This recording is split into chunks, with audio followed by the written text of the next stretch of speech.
তৌফিক স্টোরিতে স্বাগতম। আমাদের গল্প এখনও শেষ হয়নি, ফিরে এসেছি অন্য গল্প পরিচয়ে। সাবস্ক্রাইব করে পাশে থেকো। ছোট বোনকে ইফটিজিং করায় চেয়ারম্যানের ছেলেকে সবার সামনে থাপ্পড় মারার অপরাধে বসার সালিশে মাথা নিচু করে দাঁড়িয়ে আছে আদনান। পাশে ওর বাবা আরমান সাহেব আর ছোট বোন। এমন সময় চেয়ারম্যান পান খাওয়া দাঁতে খ্যাক খ্যাক করে হেসে গণ্যমান্য ব্যক্তিদের বলেন, শুনেছেন আপনারা, আমার ছেলেকে 2 দিনের পোলায় থাপ্পড় মারছে। কত বড় সাহস দেখছেন? এদের কি করান যায় আপনারাই বলেন। আদনানকে পরে দেখে নেব। চেয়ারম্যান সাহেব, তার আগে বলুন, আপনার লম্পট ছেলে কেন আমাদের এলাকার মেয়েকে রাস্তায় খারাপ কথা বলে উত্তপ্ত করবে? লোকটার কথা শুনে চেয়ারম্যান সাহেবের হাসি উধাও হয়ে যায়।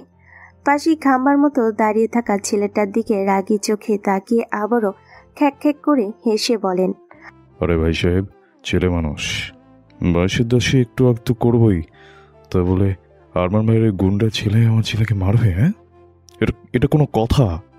আদনান এবার মুখ খোলে, তাই নাকি চাচা? আপনার ঘরেও তো মেয়ে আছে। কয়েকদিন আগে একটা ছেলে ডিস্টার্ব করায় শুনেছি আপনি তাকে পুলিশে দিয়েছেন। ওই ছেলেরাও তো বয়সের দোষ। পুলিশে দেওয়ার আগে তাহলে আপনি আর আপনার ভদ্র ছেলে কেন তাকে রাতে বাড়ি থেকে তুলে নিয়ে গিয়ে পিটিয়েছিলেন? আদনান কথার সাথে পুরো সালিশের লোকজন একে অপরের সাথে ফিসফিস করে কথা বলতে শুরু করে। চেয়ারম্যান সাহেব তা খেয়াল করে ভীষণ রেগে যান, সাথে ভয়ও পান গণধোলাইয়ের। তাই গম্ভীর কণ্ঠে বলেন, আমার এলাকায় মান সম্মান আছে বুঝলে, তোমরা তো গুন্ডার সেসব নাই। আমার বড় মাইয়ারা একটা ছেলে ডিস্টার্ব করবে আর আমি কিছু বলবো না? ওসব বয়সের দোষ আমি মানি না। আদনান ভয়ানক রেগে গিয়ে চিৎকার করে বলে, তুই যেমন নিজের মেয়ের বেলায় মানবি না বয়সের দোষ, তাহলে আমি কেন আমার বোনের বেলায় মানব? আর একটা কথা বলবি না তুই। শালা বয়স হয়ে গিয়েছে তবুও শয়তানি যায়নি। তোর সালিশ তুই রাখ, তোর নামে আমি পুলিশ কেস করব। বাবা চলো। কথাটাও বলে আদনান এর বাবার হাত ধরে টান দিলে থম মেরে দাঁড়িয়ে থাকে আরমান সাহেব। তিনি গ্রামেরই একটা হাই স্কুলের শিক্ষক, আর স্কুলটাও চেয়ারম্যান সাহেবের। চাকরি হারানোর ভয় তাকে ঘিরে ফেলেছে। ততক্ষণে চেয়ারম্যান রাশেদ শিকদার ও চেয়ারে আয়েশ করে বসে আর চোখে তাকিয়ে আছে আরমান সাহেবের দিকে। তার চোখে মুখে শয়তানের হাসি। আরমান সাহেব সেই হাসির অর্থ বোঝেন, কেননা তিনি যে রাশেদ শিকদারের বাল্য বন্ধু। বাবাকে তখনও চুপ করে দাঁড়িয়ে থাকতে দেখে আদনান ওর বাবার হাত ধরে টান দিয়ে বলে, কি বলো বাবা, এভাবে দাঁড়িয়ে রইলে কেন? চলো এই মুহূর্তে থানায় যাব। আমি দেখে নিব এই কুলাঙ্গা চেয়ারম্যানকে। নিজের বেলায় 16 আনা আর অন্যের বেলায় 0। আতিয়া বোন চল, চলে যাই। কথাটা বলে আদনান চলে যেতে নিবে, অমনি আরমান সাহেব ছেলেটার হাত ধরে ঠাস ঠাস করে 3টা থাপ্পড় মেরে বলেন, বেয়াদব, এই শিক্ষা দিয়েছি তোকে? এত মানুষের সামনে এমন আচরণ করতেই কি তোকে আমি স্কুল কলেজে পড়েছি? দিন দিন খুব বেড়েছিস, তাই না? চেয়ারম্যান সাহেব, কিছু মনে করবেন না।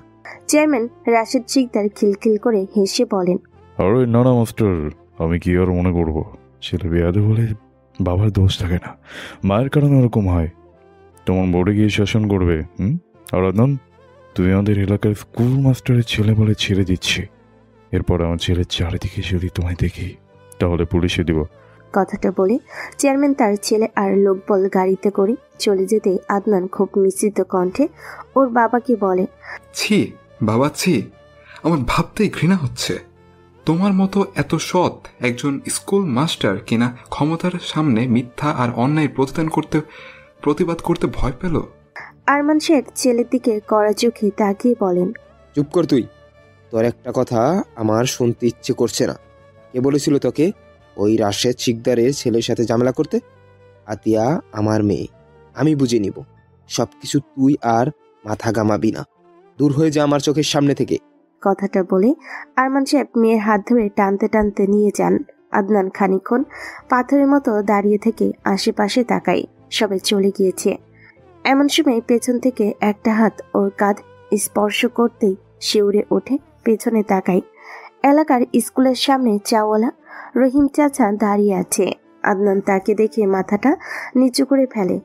রহিম সাহেব আদনানের কাঁধে হাত রেখে বলেন, লজ্জা কিছু নেই আদনান, এটাই হলো আজকের দুনিয়ার শাসন ব্যবস্থা। জোরজার মুল্লুক তার। তোর বাবা আজ খুব খারাপ কাজ করলো, এর ফলে ওই চেয়ারম্যান আর তার ছেলে আরও সাহস পাবে। আদনান রহিম চাচার কাঁধে হাত রেখে দাঁতে দাঁত চেপে বলে, না চাচা, ওই চেয়ারম্যান আর তার ছেলে সে সুযোগ পাবে না। সত্যিই বলছি, ওই রাসেল যদি আমার একবার আমার বোনের দিকে চোখ তুলে তাকায়, খুন করে ফেলবো, ভয়ঙ্করভাবে খুন করব। এমন সিংহের মতো সাহস বুকে রাখবি। আমি রোজ আতিয়াকে বাড়ি পৌঁছে দিব। ওই শয়তান আর কোনো দিন ডিস্টার্ব করলেই তোকে জানাবো আমি। আদনান কথাটা শুনে কোনো জবাব দেয় না, ধীর পায়ে সামনের দিকে পা বাড়াই।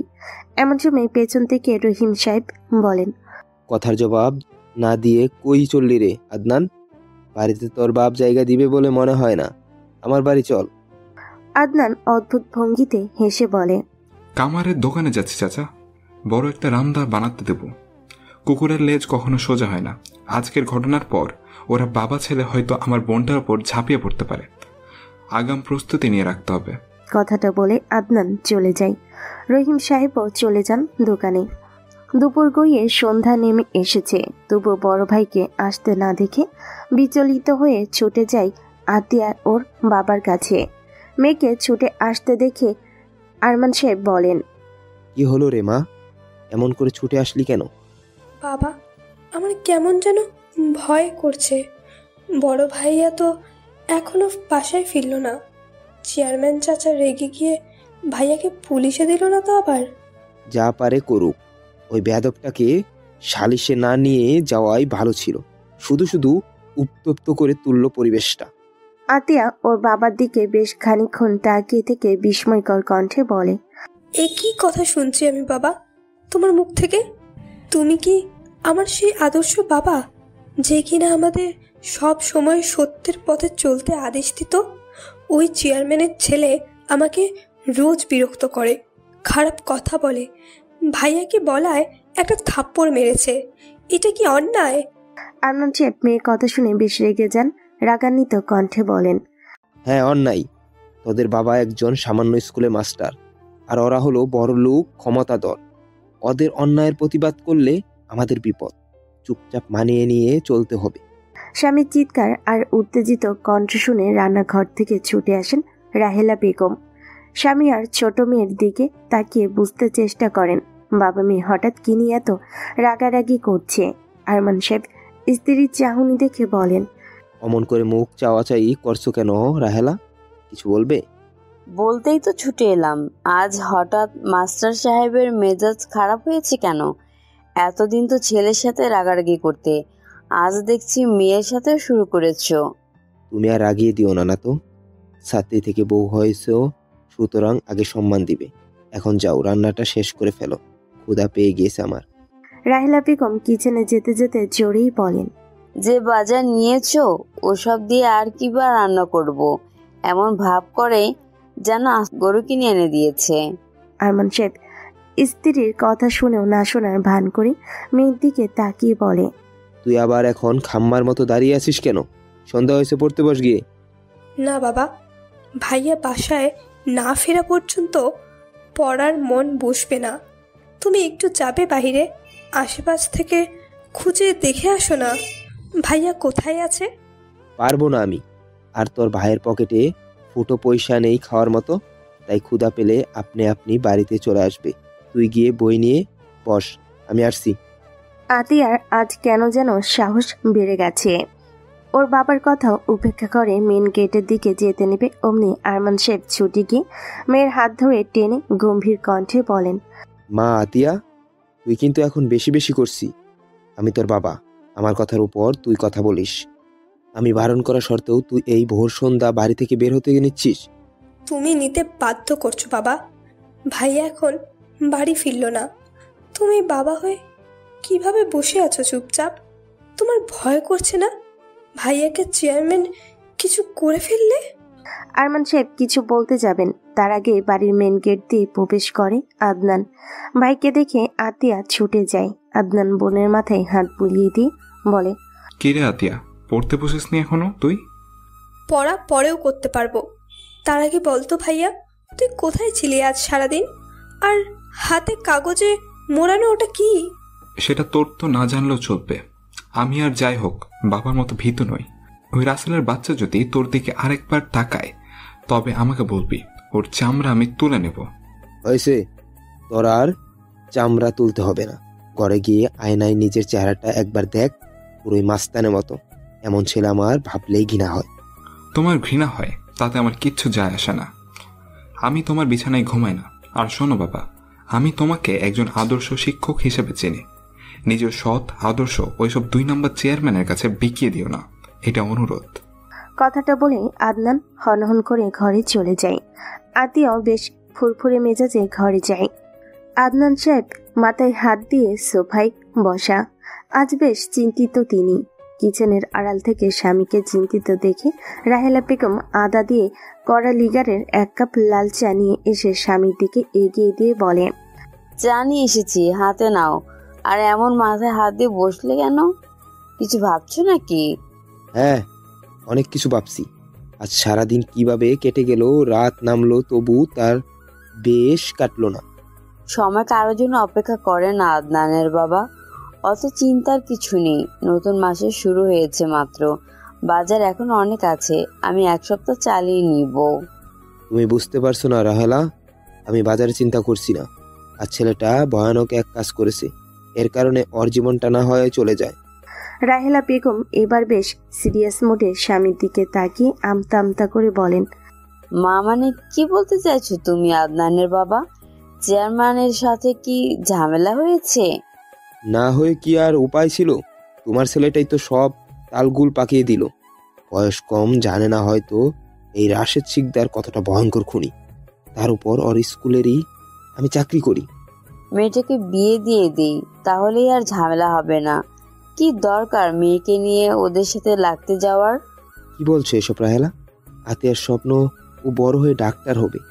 আমি ওই সামান্য এক পুচকে ছেলের বয়ে মেয়ের বিয়ে দিয়ে দিব, তাও এত কম বয়সে? কখনোই না। তাহলে আদনানকে প্রতিবাদ করতে দাওনি কেন? কেন ছেলেটাকে সবার সামনে থাপ্পড় মেরে রাশেদ শিকদার আর তার ছেলের সাহস বাড়িয়ে দিয়েছো? বলো কেন? আরমান সাহেব আমতা আমতা করে বলে, তাছাড়া কি করব? মাস্টারি করে যা বেতন পাই তা দিয়েই তো সংসার চলে। আমার বয়স হয়েছে, এই চাকরি গেলে আর চাকরি পাবো না, তখন খাবে কি? বাবার সব কথা শুনে ঘরের এক কোণে কাগজে মরানো রামদা লুকিয়ে রেখে দরজার সামনে দাঁড়িয়ে বলে, তোমার সাথে কথা বলার ইচ্ছা নেই, তবুও বলি, একজন আদর্শ শিক্ষকের চাকরির অভাব হয় না, তবে কাপুরুষের হতেও পারে। আরমান সাহেব ছেলের এহেন বেয়াদবিতে বেশ রেগে যান। কড়া কণ্ঠে বলেন, আদনান, তুই কিন্তু বেশ বেয়াদবি করছিস। আমার হাতে কিন্তু মায়ের খাবি এখন। আর মায়ের ওসবের ভয় নেই। ছোট থেকেই তো কথা বললেই মেরেছ, শরীরটা ঘেচড়া হয়ে গেছে, এখন আর লাগে না। তবে শুনে রাখো, আমার কলেজের বোনের দিকে ওই কুত্তার বাচ্চা নজর দিলে ওর মাথা আমি আলাদা করে দেব। কথাটা বলেও বাবার সামনে ঠাস করে দরজাটা লাগিয়ে দেয়। আরমান সাহেব স্ত্রীর দিকে তাকান। তিনিও কিচেনের দিকে যেতে যেতে বলেন, ছেলেটা ভুল কিছু বলেনি। যাই হোক, মেয়েকে আগামীকাল থেকে সাথে করে স্কুলে নিয়ে যাবে আর আসবে, তাহলেই আর চেয়ারম্যানের ছেলে বিরক্ত করতে পারবে না। আরমান সাহেব মন দিয়ে কথাগুলো শুনে চায়ের কাপে চুমুক দেন। এদিকে রাজকীয় ড্রয়িং রুমের সোফায় বসে আছে রাশেদ শিকদার। তার পাশে বিয়ারের বোতল হাতে নিয়ে বসে আছে তার ছেলে রাসেল শিকদার। শিকদার সাহেব ছেলের দিকে কপট রাগী চোখে তাকিয়ে বলেন, মন চাচ্ছে তোকে পিটিয়ে চামড়া তুলে ফেলে। হ্যাঁ, সামনে নির্বাচন, তুই এই সময় মেয়েদের উত্তপ্ত করবি, তাহলে কি আর ওরা ভোট দিবে আমাদের? হ্যাঁ, রাসেল বিয়ারের বোতলে চুমুক দিয়ে বলে, ধুর বাবা, তুমি দেখছি ভালো মানুষ হয়ে গিয়েছো। 15টা বছর ধরে তো ভোট কেন্দ্রে দখল করে প্যালেন্ট সিল মেরে চেয়ারম্যান হয়েছ, এখন আবার ভোটের চিন্তা কিসের? মোগা জেলে। আর এখন কি জনগণ বোকা আছে? সবার হাতে স্মার্টফোন, আর জুলাইয়ের 24 আন্দোলনের পর কি অবস্থা তা তো জানিসই। ওই সব জুলাইয়ের খাওয়া নেই বাবা, তুমি আমাকে মানা করতে পারবে না। মেয়ে ঘটিত কাহিনীতে ওই মাস্টারের 10 পড়ুয়া মেয়েকে আমি আমার বিছানায় আনবই। ইস, কি সুন্দর তার চাহনি। চুপ হারামজাদা, বাবার সামনে কি বলছিস? ভেবে দেখেছিস একবার? এখন সব আকরা মাস্টারের মেয়েকে তোর বহু করে আনবো। হ্যাঁ, মেয়েটা দেখতে ভালো, তোর সাথে মানাবে। হা হা হা হা হা। কি যে বলো বাবা, আমি তাও আবার বিয়ে করব এই ভিখারির বাচ্চাকে? No never. তুই যা ভালো বুঝিস কর, আমি সামলে নিব। তবে নির্বাচনের আগে ঝামেলা করিস না। ওই মাস্টারের মেয়েই শুরু বাবা, ওকে খেয়ে আমি নিরুদ্দেশ হয়ে যাব। ফিরবো নির্বাচনের আগে, ততদিনে তুমি সব ঠান্ডা করে নিও। কথাটা বলেই রাসেল চলে যায়। চেয়ারম্যান রাশেদ শিকদার গলা চড়িয়ে স্ত্রীকে ডাকেন। কই গো রেনু, জানিয়ে এসো। রেনু বেগম বাবা ছেলের সব কথাই কিচেন থেকে শুনেছেন। নিজে মেয়ে হয়ে আরেকটা মেয়ের সর্বনাশ তিনি কখনোই চান না। তাই চায়ের কাপটা নিয়ে এসে স্বামীর হাতে দিয়ে তার পাশে বসে বলেন, তুমি ছেলেকে কি বলছো তা কি ভেবে দেখেছো রাসেলের বাবা? তুমি তো চেনোই আদনানকে। ছেলেটা যেমন নম্রভদ্র তেমনই ভয়ঙ্কর। সেই সাথে আমাদের ঘরেও একটা তো মেয়ে আছে। আরে রাখো তো তোমার সব কথা। ছেলের একটা মেয়ে পছন্দ হয়েছে, একটু তো এনজয় করবেই। যতই হোক আমার অনেক ক্ষমতা। ওই সামান্য মাস্টারের মেয়ের দিকে হাত বাড়ালে কিচ্ছু হবে না, আমি সব সামলে নিব। শুনো রাসেলের বাবা, সময় যাবে, তোমার ক্ষমতাও থাকবে না। দুনিয়ায় ক্ষণস্থায়ী। আল্লাহকে ভয় করো, এর বেশি কিছু বলবো না। তবে অন্যের মেয়ের বোনের দিকে চোখ তুলতে দিও না ছেলেকে, পরিণাম ভয়াবহ হবে। কথাটা বলে চলে যান রেনু বেগম। স্ত্রীর কথাই তেমন একটা পাত্তা না দিয়ে হিয়ালির ছলেই বলেন, ওই মাস্টারের মান ইজ্জত মাটিতে না মিশাতে পারলে আমার নাম তুমি বদলে রেখো রেনু। ওদের কত বড় কলিজা, আমাকে শত শত মানুষের সামনে অপমান করে, এর বদলা আমি নিবই। কিচেনে যাওয়ার সময় স্বামীর সব কথাই কানে যায় রেনু বেগমের। তবে প্রতি উত্তর করতে পেছন ফিরে তাকানোর আগ্রহ তার হয়নি। কি দরকার যে এমন মানুষকে বুদ্ধি দেওয়ার যে কিনা গায়ে পড়ে মানুষের সাথে ঝামেলা করে। চেয়ারম্যান রাশেদ শিকদার চা শেষ করে চলে যায় ঘরে। গ্রামের মানুষ সন্ধ্যা লাগলেই ঘুমিয়ে পড়ে। একটা অভ্যাস তারও আছে। রেনু বেগমও কিচেনে সবকিছু গুছিয়ে রেখে ঘরে যেতে নেবে, অমনি তার একমাত্র মেয়ে সামনে এসে দাঁড়ায়। রেনু বেগম ঋতুর দিকে তাকিয়ে বলে, কি রে মা, হঠাৎ সামনে এসে দাঁড়ালি? কিছু বলবি? আমাকে বিয়ে দিয়ে দেবে আম্মু? আমার না আর এই বাসা থাকতে ইচ্ছে করছে না। নিজের ছোট ভাইকেও আমার বিশ্বাস হয় না। ছোটবেলায় কোলে পিঠে মানুষ করলাম, আর সে কিনা আমার দিকে কোন নজর দেয়। ওর বখাটে বন্ধুরাও আমায় বাজে কথা বলে। রেনু বেগম মেয়ের কথা শুনে ভীষণ রেগে যায়। রাগে তার শরীর কেঁপে ওঠে। তবে তিনি শান্ত হন। মেয়ের মাথায় হাত বুলিয়ে বলেন, এবার তো অনার্স ফার্স্ট ইয়ারে ভর্তি হয়েছিস মা, বিয়ের বয়স হয়েই গিয়েছে। যদি কাউকে পছন্দ করিস নাম বল, আমি কথা বলবো। মায়ের কথায় ঋতু লজ্জামাখা কণ্ঠে বলে, না মানে আম্মু আমাদের কলেজেরই ইংরেজি শিক্ষক, বহুদিন ধরে আমার পেছনে ছায়ার মতো লেগে আছে। আমি তাকে পছন্দ করি, কিন্তু কখনো বলিনি বাবার ভয়ে। ঠিক আছে, কালকে কলেজ শেষে বাসায় নিয়ে আসবি। আমি কথা বলে কালকেই বিয়ে দিয়ে বিদায় করে দিব তোকে। এখন ঘরে যা। মেয়েকে ঘরে পাঠিয়ে দিয়ে রেনু বেগম নিজেদের ঘরে প্রবেশ করে। আগে থেকে বিছানায় আদশা হয়ে বসে থাকা রাশেদ শিকদার স্ত্রীর দিকে তাকিয়ে মুচকি হেসে বলেন, কি গো বউ, আর দেরি হলো কেন? জানো না আমি বইসা রয়েছি? ঢং করো না, সারাদিন তো আমাকে রাগ দেখাও। রাত হলে এত রোমান্টিক। সে যাই হোক, আগামীকাল বিকেল থাকবে, বাড়িতে পাত্রপক্ষ আসবে ঋতুকে দেখতে। মানে কে ভাই? আর আমাকে না জানিয়ে ভাই কে ডেকেছে? সবকিছু তোমাকে বলে করতে হবে এমন কোনো কথা নেই ঋতুর বাবা। ঋতু নিজে মুখে বিয়ের কথা বলেছে, তাই বিয়ে দিব আমি। কাল বিকেলে থাকবে, এটাই আমার শেষ কথা। চেয়ারম্যান রাশেদ শিকদার আর কথা বাড়ায় না। যতই হোক রাতের বেলা বউয়ের সাথে ঝামেলা করা উচিত নয়। সারাদিন বহুত খাটাখাটনি করেছে বেচারি। এই ভেবে পাশ ফিরে ঘুমানোর আগে বলে, মেয়ে যেহেতু বলেছে তো আমি আর কি বলবো। থাকবো না বিকেলে, সকালে রেখে দিয়ে বাজারে যাব।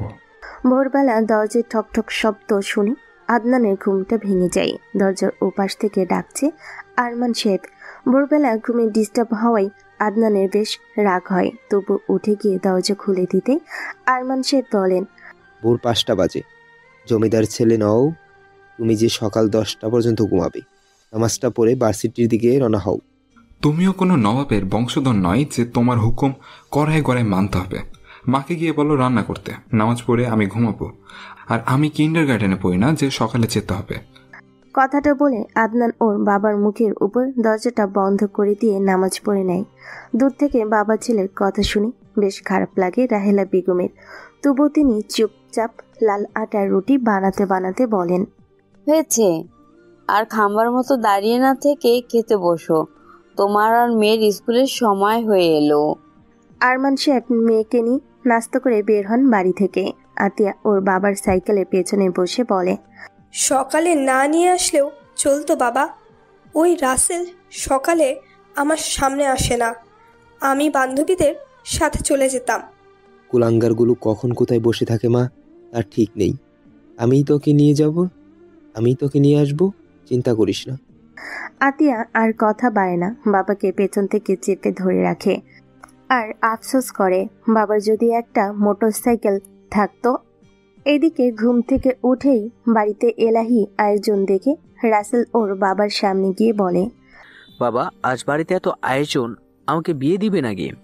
না, তোর মতো গাধাকে কোনো বাবা মেয়ে দেবে শুনি? তোর বোনের বিয়ে, এখন চুপচাপ কাজে হাত লাগা। খবরদার, আজকে আর কোনো ঝামেলায় জড়াবি না। ঠিক আছে, আজকে তোমার কথা মেনে নিচ্ছে, কোনো ঝামেলা করব না আজ। কিন্তু মনে রেখো, ওই মাস্টারের মেয়েকে আমি কাল পরশু তুলে আনবই। সে আমি সামলে নিব, এখন কাজ কর। বিকেলে পাত্রপক্ষ আসে দেখতে। তবে আগে থেকে ঋতুকে পছন্দ করে রাখা ওর শিক্ষক ভনিতা না করেই সরাসরি বিবাহের প্রস্তাব দেয়। ঋতুও তা গ্রহণ করে। সেদিন রাতেই বিবাহ করে বিদায় নেয়। মেয়েকে বিদায় দিয়ে বেশ মন খারাপ রেনু বেগমের, তবে খুশিও তিনি।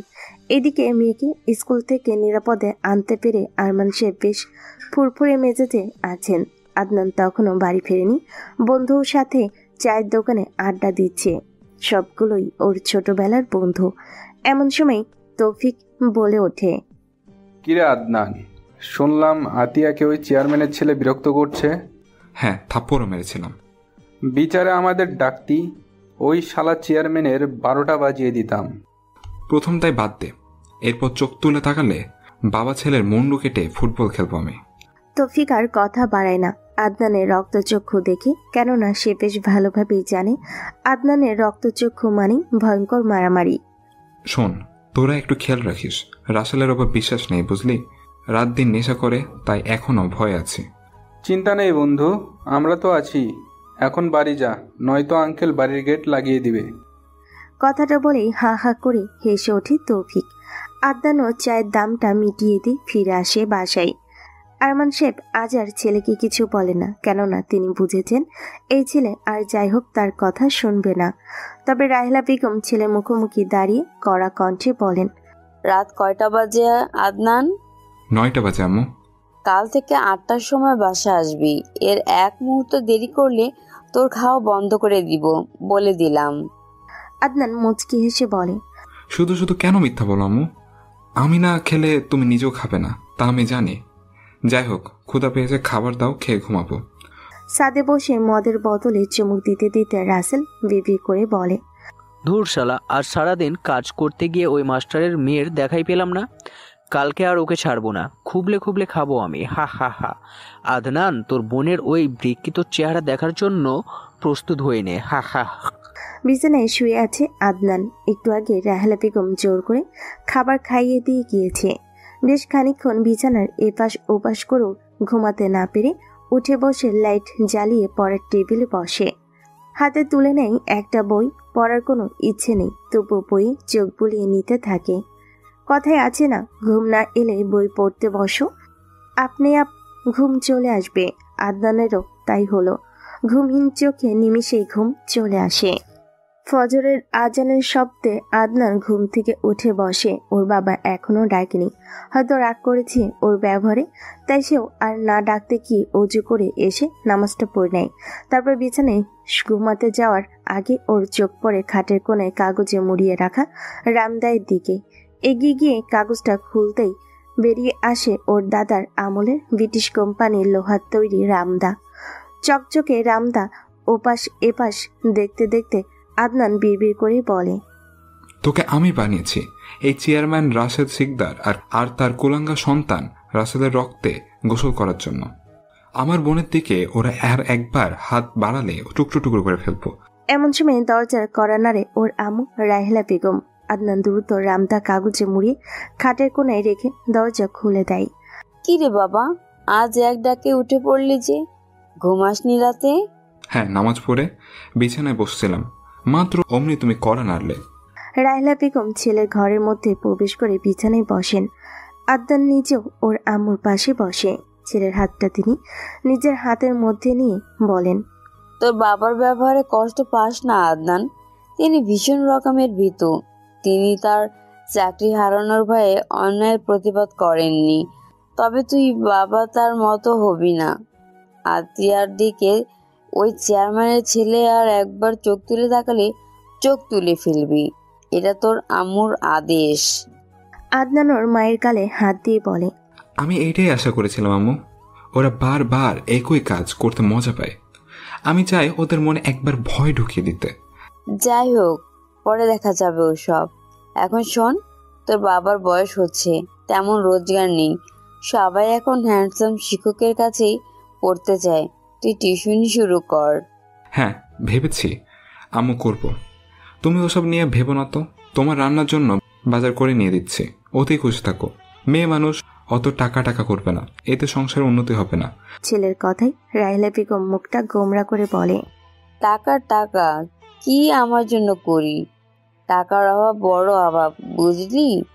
মন দিয়ে কিছু করে যেন সেই অভাব না আসে। টাকার বিষয়ে তুমি টু শব্দ করবে না আম্মু, এটা তোমার পছন্দ নয়। তোমার কোনো কিছু প্রয়োজন হলে বলবে, আমি নিয়ে এসে দেব। প্রয়োজনে নিজের রক্ত বিক্রি করে হলেও নিয়ে আসবো। হয়েছে, তোর আর কথায় ভুল ঝুরি ফুটাতে হবে না। শোন, ওই চেয়ারম্যানের ছেলের সঙ্গে আর ঝামেলা বাড়াবি না। ওরা বড় লোক, পুলিশ কেস হলে ওরা জিতবে আর আমরা হারবো। শোনো আম্মু, হারা জেতা পরের কথা। যদি ওই কুলাঙ্গারের বাচ্চা আমার বোনের দিকে চোখ তুলে তাকায়, তবে বাবা ছেলের গলা কেটে নিব। এখন যাও, আমি কাজ করে বের হব। কথাটা বলে আদনান পরের টেবিলে গিয়ে বই ব্যাগে তুলে রেখে বাথরুমে ফ্রেশ হতে যায়। রাহেলা বেগমও কিচেনের দিকে পা বাড়ান। ছেলের জন্য নাস্তা রেডি করতে হবে তো। বাবার সাইকেলের পেছনে বসে স্কুলে যাচ্ছে আতিয়া। আরমান সাহেব ধীরে ধীরে সাইকেল চালাতে চালাতে মেয়েকে বলেন, কিরে মা, এমন মুখ গুমরা করে আসিস কেন? স্কুলে যেতে ইচ্ছে করছে না বুঝি? তুমি যত স্পিডে সাইকেল চালাচ্ছ বাবা, এর চেয়ে তো আমি হেঁটেই আগে চলে যেতাম। ঠিকই বলেছিস, আজ নাস্তা একটু বেশি খেয়েছি, পেট চেপে ধরে আছে। সাইকেল চালাতে অসুবিধা হচ্ছে, তুই আমাকে ধরে রাখ। কথাটা বলেই আরমান সাহেব সামনে তাকাতে যাবে, অমনি সামনে থেকে একটা কালো গাড়ি এসে ধাক্কা মারে।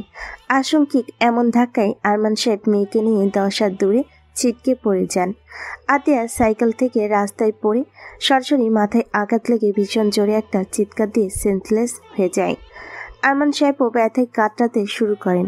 তার হাত পা কপাল বেয়ে রক্ত পড়ছে, যা দেখে গাড়ির মধ্যে থাকা চেয়ারম্যান রাশেদ শিকদারের ছেলে রাসেল অট্ট হাসি দিয়ে গাড়ি থেকে নেমে আসে, আর সাথে ওর বন্ধুরা। রাসেল দেরি না করে এক দৌড়ে আতিয়ার কাছে গিয়ে উপর হয়ে থাকা শরীরটা নিজের দিকে ফেরাতে ভয়ে শিউরে ওঠে, কেননা আতিয়ার পুরো মুখ রক্তে ভেসে গিয়েছে। রাসেল ভয় পায়, শিউরে ওঠে, এগিয়ে গিয়ে গাড়িতে বসে আর ড্রাইভারকে গালি দিয়ে চিৎকার করে বলে, শালা, তোকে বলেছিলাম আস্তে ধাক্কা মারবে, কিন্তু তুই সব শেষ করে দিয়েছিস। জলদি গাড়ি ঘুরিয়ে পালিয়ে চল, লোকজন দেখলে আমাদের খুন করে ফেলবে। রাসেলের গাড়িটা চোখের পলকে উধাও হয়ে যায়। এদিকে বন্ধুদের সাথে ক্যাম্পাসে বসে বাদাম খাচ্ছে আদনান। সকাল থেকে কেমন যেন ওর মনে খুঁতখুত করছে, কোনো কিছুই ভালো লাগছে না, যে চোখ এড়ায় না ওর বন্ধু মাহিনের। মাহিন আলতো করে আদনানের কাঁধে হাত রেখে বলে, কিরে আদনান, এভাবে ছটপট করছিস কেন? কিছু কি হয়েছে? বুঝতে পারছি না মাহিন, সকাল থেকে বুকের ভেতর চিনচিন করছে, মনে হচ্ছে কিছু একটা হারিয়ে ফেলছে জীবন থেকে, কিছু ভালো লাগছে না। এটা বিপদের লক্ষণ আদনান। তুই তো বলেছিলি চেয়ারম্যান এর সাথে ঝামেলা। তুই বরং একটু খোঁজ নে, তোর বাবা মা কোথায় আছে।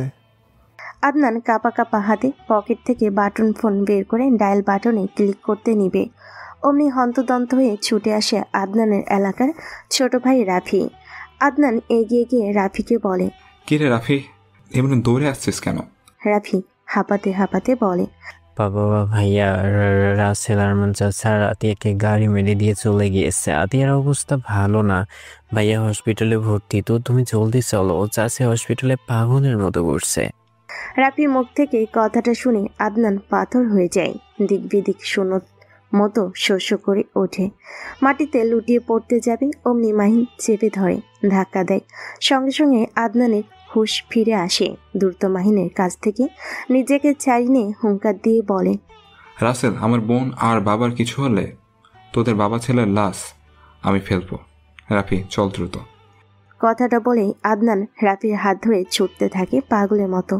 30 মিনিটের পর 10 মিনিটে শেষ হয়ে যায়। অপারেশন থিয়েটারের সামনে নির্বিকারভাবে বসে চোখের পানি ফেলতে থাকা রাহেলা বেগম ছেলেকে পাগলের মতো ছুটে আসতে দেখে চেয়ার থেকে উঠে দৌড়ে গিয়ে জড়িয়ে ধরেন। আদনান ওর মাকে বুকের মাঝে আগলে নিয়ে বলে, আম্মু, ও আম্মু, আমার বাবা আর বোন সুস্থ আছে তো? ওদের কিছু হবে না তো? ছেলে পাগলামি আর ছটফটানি দেখে রাহেলা বেগম বিচলিত হন। দোয়া দরুদ পড়ে ছেলেকে ফু দিয়ে বলেন, আল্লাহ ভরসা বাবা, তুই শান্ত হয়ে বস। আতিয়ার অপারেশন চলছে আর তোর বাবা ড্রেসিং পরিয়ে পাশের কেবিনে ঘুমিয়ে আছে, একটু অপেক্ষা কর। আদনান দাঁতে দাঁত চেপে রাফিকে বলে, রাফি, তুই জানলি কি করে? আমার বাবা আর বোনকে চেয়ারম্যানের ছেলেই মারতে চেয়েছিল গাড়ি চাপাতে। বাবা, আমিও চাচার পেছন পেছন সাইকেল নিয়ে আসছিলাম, তো তখনই দেখছি ভাইয়া ওরা আপুকে তুলে নিয়ে যেতে চেয়েছিল, কিন্তু আপুর এমন অবস্থা দেখে চলে গিয়েছে। তোকে অসংখ্য ধন্যবাদ রাফি। এই হসপিটাল থেকে আমার বোন সুস্থ হয়ে রিলিজ হওয়ার আগেই এই কুলাঙ্গার বাবা ছেলেকে আমি কবরে পাঠিয়ে দেব। কথাটা বলে আদনান হসপিটাল থেকে ছুটে বের হতে নিবে অমনি ওর সামনে দাঁড়ায়। রাহেলা বেগম কঠিন চাহনিতে তাকিয়ে বলে, আদনান বাবা, তুই এই মুহূর্তে হসপিটাল থেকে চলে গেলে আমি তোকে ত্যায্য পুত্র করব। মা, আমি কিছু শুনতে চাচ্ছি না, আমার কথা আমি বলে দিলাম। তোর বাবা আর বোন হসপিটালে বড় ভাই হিসেবে তাদের পাশে থেকে থাকতে হবে। আমি জানি তুই ঘরের নামদা লুকিয়ে রেখেছিস, তবে আজ নয় অপেক্ষা কর সঠিক সময়ের। আদনান অসহায় চাহনিতে ওর মায়ের দিকে তাকিয়ে এগিয়ে যায় অপারেশন থিয়েটারের দরজায় লাগানো ছোট কাচের জানালার দিকে। ভেতরে চোখ দিতেই দেখতে পাই ওর বোনের পুরো কপাল জুড়ে ব্যান্ডেজ, মুখে অক্সিজেন মাস্ক, ধরফর করে নিঃশ্বাস নিচ্ছে পাগলিটা। বাচ্চাদের মতো হু হু করে কেঁদে ফেলে আদনান, যা দেখে রাফি এগিয়ে এসে সান্ত্বনা দিয়ে বলে, ভাইয়া কেঁদো না, আতিয়া আপু সুস্থ হয়ে যাবে, চলো চেয়ারে গিয়ে বসবে। সুস্থ ওকে হতেই হবে রাফি। তুই শুধু বল, চাচা কোথায়? হসপিটালে এসেছিল? হ্যাঁ, বাবা এসে হসপিটালে ভর্তি করেছে, না হলে এরা নিত না ভর্তি করে, অ্যাক্সিডেন্ট কেস, তাই পুলিশ আনতে বলছিল। চাচা এখন কোথায়? রাজনৈতিক মিটিংয়ে গিয়েছে, একটু পর চলে আসবে, তুমি চিন্তা করো না ভাইয়া। সবই ক্ষমতা, বুঝলি রাফি? বাঁচতে হলে ক্ষমতাবান হতে হবে, নয়তো চুনুপুটি ও লাথি খেতে হবে। কথাটা বলতে বলতে আদনান চেয়ারে গিয়ে বসে। রাগে ওর শরীরে প্রতিটা রগ ফুটে উঠেছে, চোখে মুখে আগুন, হ্যাঁ প্রতিশোধের আগুন। রাফি যা দেখে ভয় পায়, আবার সে নিজ ভাইয়ের মতো রাখতে শুরু করে। সে বুঝে গিয়েছে ক্ষমতাবান হতেই হবে। টানা 3 দিন 3 রাত অজ্ঞাত স্থানে লুকিয়ে থাকার পর বাসায় ফিরে আসে রাসেল। রেনু বেগম ছেলেকে দেখে মুখের উপরে বলে দেন, আবার তুই বাসায় ফিরে এসেছিস জানোয়ারের বাচ্চা? আবার কাকে খুন করে বাবাকে বলতে এসেছিস সামলাতে? রাসেল মায়ের কথায় পাত্তা না দিয়ে ড্রয়িং রুমে সোফায় বসে ড্রিঙ্কস করতে থাকা রাশেদ শিকদারের পাশে বসে এক প্যাক ঢকঢক করে খেয়ে বলে, বাবা, তুমি কি জিনিস একখান, সব কিছু সামলে নিয়েছ। আমি তো ভেবেছিলাম ওই শালা পাগলা আন্দান আমাকে খুন করে ফেলবে। কি যে বলিস না বাবজা, তোকে খুন করার সাহস হবে ওই ভিখারির বাচ্চার? শালাকে তো আমি খতম করে দিব তখনই। কিন্তু বাবা, তুমি আদনানের কোনো সারা শব্দ পেলাম না কেন? তোমার রাজনৈতিক বিরোধী ওর চাচা আকরামও দেখি নীরব। সে যা হয় হোক, তোকে লুকিয়ে থাকার দরকার নেই, আমি থানা পুলিশ বুঝিয়ে নেব। কিন্তু গাধার বাচ্চা যা করার সাবধানে করবি না। সারা এলাকা জেনে গেছে তুই খুন করতে গিয়েছিলি মাস্টার তার মেয়েকে। হি হি হি, বাবা যত জানবে ততই ভয় পাবে। আমরা ভয়ের রাজনীতি করব। এখন যাই, ঘরে গিয়ে একটু ঘুম দেই। 3 রাত তো টেনশনে ঘুমাতে পারিনি। কথাটা বলেই রাসেল একটা মদের বোতল তুলে নিয়ে চলে যায় রুমে। রাশেদ শিকদারও মাথা ঘুরিয়ে নাক মুখে ওড়না পেঁচিয়ে থাকা স্ত্রীর দিকে তাকিয়ে বলে, ওর নাক মুখে অন্য পেঁচিয়ে রেখে লাভ নেই। তোমাকে খেতে বলিনি। কিচেন থেকে আরো কিছু চিকেন চাপ আর চাটনি নিয়ে এসো। রেনু বেগম কিচেন থেকে চিকেন চাপ নিয়ে এসে স্বামীর সামনে টেবিলে রেখে বলেন, শোনো রাসেলের বাবা, তোমাকে একটা কথা না বললেই নয়। তুমি হয়তো ভালোই জানো ওই আকরাম কেমন হিংস্র, আর তার বড় ভাতিজা আদনান যেমন ভালো তার চেয়েও বেশি হিংস্র।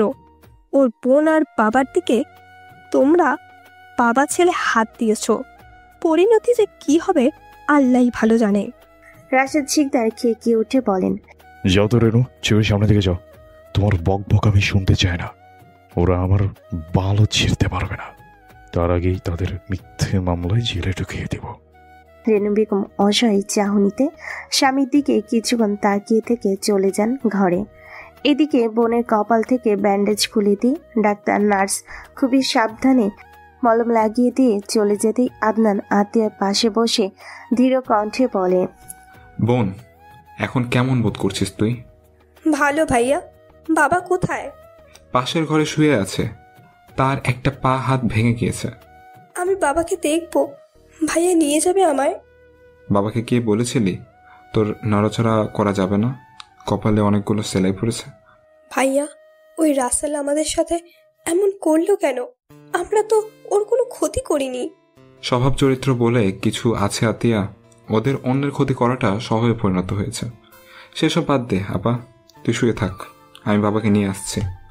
কথাটা বলে আদনান ওর বাবার কেবিনে ঢুকতেই দেখতে পায় ওর আম্মু বসে আছে। আদনান গিয়ে আরমান সাহেবের মাথার কাছে বসে বলে, কি জনাব আরমান সাহেব, বুঝলেন তো, শয়তানদের বেশি সাহস দিতে নেই। আরেকটু হলে মেরে দিয়েছিল। আরমান সাহেব মুখটা ছোট করে বলে, যা হবার হয়েছে, ভুলে যাও ওসব। প্রতিশোধ নেওয়ার কথা ভেবো না তুমি। আমি ওদের ক্ষমা করে দিয়েছি। বাবার কথায় আদনানের রাগ হঠাৎ দাউ দাউ করে চলে ওঠে। রাগে থরথর করে কাঁপতে কাঁপতে বিকট শব্দে বলে ওঠে, বাবা, তা সম্ভব নয় কখনোই। তোমার মতো হিজড়া হয়ে বেঁচে থেকে লাভ নেই। আজ এই মুহূর্তে শয়তানের গলা কেটে আমি ফুটবল খেলবো। কথাটা বলে হনহন করে বেরিয়ে আসে হসপিটাল থেকে। পাগলের মতো ছুটতে ছুটতে চলে আসে বাসায়। নিজের ঘর তন্ন তন্ন করে খুঁজেও রামদা না পেয়ে ভয়ঙ্কর চিৎকার করে পুরো বাড়ি খুঁজতে শুরু করে। ততক্ষণে ওর চাচা আকরাম সাহেব চলে এসেছেন। ভাতিজাকে এমন পাগলামো করতে দেখে কিছু বলতে যাবেন তার আগে আদনান ওর বাবা মায়ের বিছানার গদি তুলে ছুঁড়ে ফেলতেই পেয়ে যায় ওর বানিয়ে নিয়ে আসা 3 ফিটের লম্বা রামদা।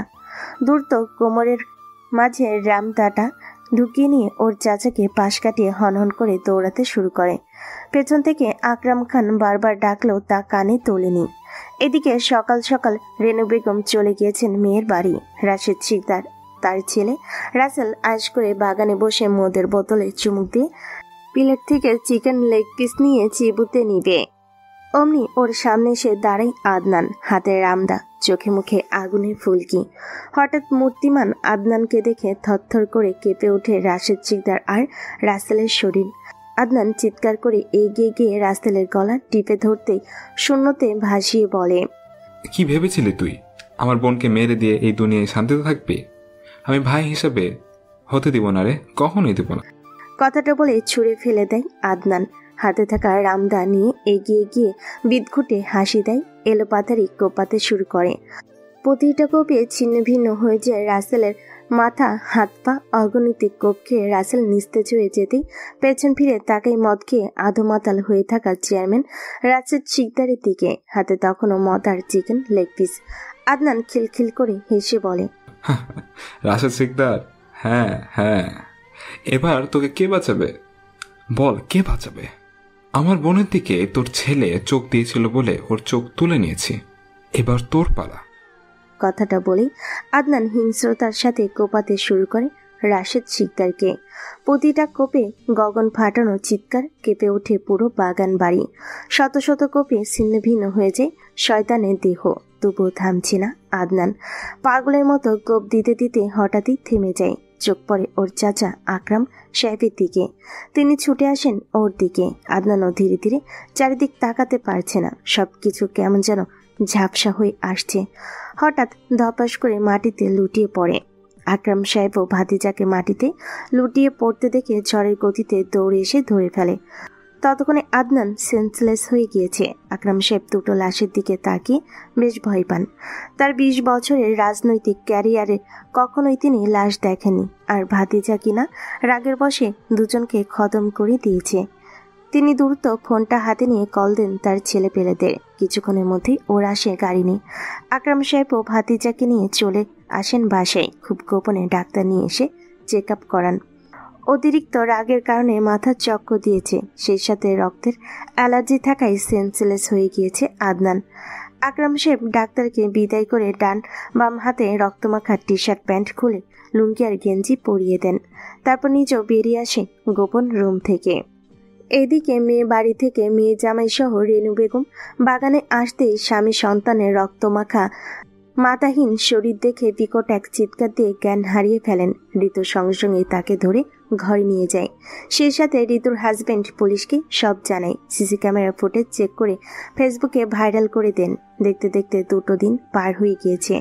স্বামী সন্তানকে হারিয়ে রেনু বেগম প্রথম দিন পাথর হয়ে থাকলো, এখন স্বাভাবিক। মেয়েকে বুকের মাঝে আগলে নিয়ে বলেন, মা ঋতু, আমি ভাবছি কেসটা তুলে নিব। তোর বাবা আর ভাই পশু ছিল। আদনানের বোন আর বাবার সাথে যা করেছে তার শাস্তি এর চেয়ে কম হতো না। আমি জানি আম্মু, কিন্তু কেস তুলতে হবে না। আদনানকে আমি চিনি, ও ভালো ছেলে, কিন্তু এভাবে আমার বাবা ভাইকে কুপিয়েছে যা দেখে আমি কোনোভাবেই ওকে ক্ষমা করব না। ও আমার বাবা ভাইকে খুব কষ্ট দিয়ে মেরেছে। কথাগুলো বলতে বলতে কেঁদে ফেলে ঋতু। রেনু বেগম মেয়েকে সান্ত্বনা দিয়ে বলেন, ঠিক আছে, তুই যা বলবি মা তাই হবে। তবে আজ থেকে তুই আর জামাই এই বাসাতেই থেকে যা। তোরা ছাড়া তো আমার আর কেউ নেই। একা এত বড় বাড়িতে থাকবো কি করে বল? বাড়িতে 2 দিনে বহুবার পুলিশ আসায় অসুস্থ আরমান সাহেব বেশ রেগে আছেন। সেই সাথে অপমান বোধ করছেন তার মধ্যে। তার জন্যই তারাই তার ছেলে তরতাজা 2 মানুষকে খুন করে ফেলেছে। এলাকায় বের হলে লোকজন তাকে খুনি বাবা হিসেবে চিনবে, যা তার মতো শিক্ষকের জন্য লজ্জার। মাথা নিচু করে এসব ভাবনার মাঝেই রাহেলা বেগম মেয়ের কপালে মলম লাগিয়ে দিতে দিতে বলেন, মাথা নিচু করে কি এমন ভাবছো আদনানের বাবা? আমাদের ভাবনা তো কিছু নেই। যে শত্রু মাথা চেড়ে উঠেছিল আমাদের ছেলে সেই মাথা দুটো কেটে ফেলে দিয়েছে। তুমি চুপ করো তো রাহেলা। ছেলেকে লাই দিয়ে দিয়ে এমন খুনি বানিয়েছো। আর ওই হারামজাদা আকরামকে আমি ছাড়বো না। কোথায় যে খুশিটাকে লুকিয়ে রেখেছে।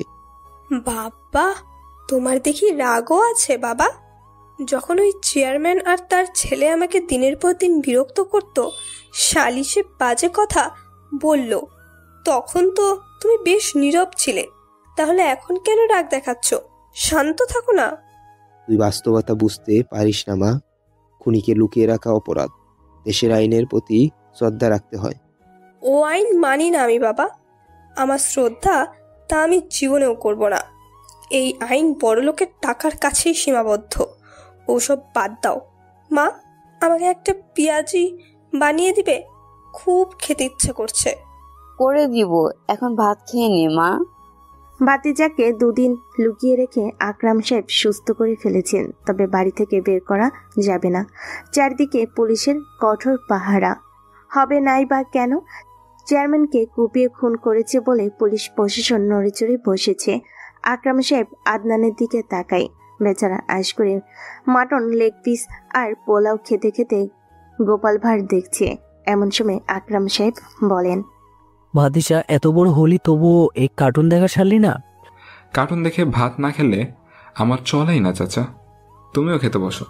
আমার খাওয়ার চাঙ্গে উঠে গিয়েছে। বাড়ির চারিদিকে পুলিশ, বারবার ঘর বাড়ি চেক করছে। তোকে আমি গোপন রুমে রেখেছি। তো তোমার প্রতিদ্বন্দ্বী বাটপারকে তো খতম করে দিয়েছি। এবার নিজেই চেয়ারম্যান হবে।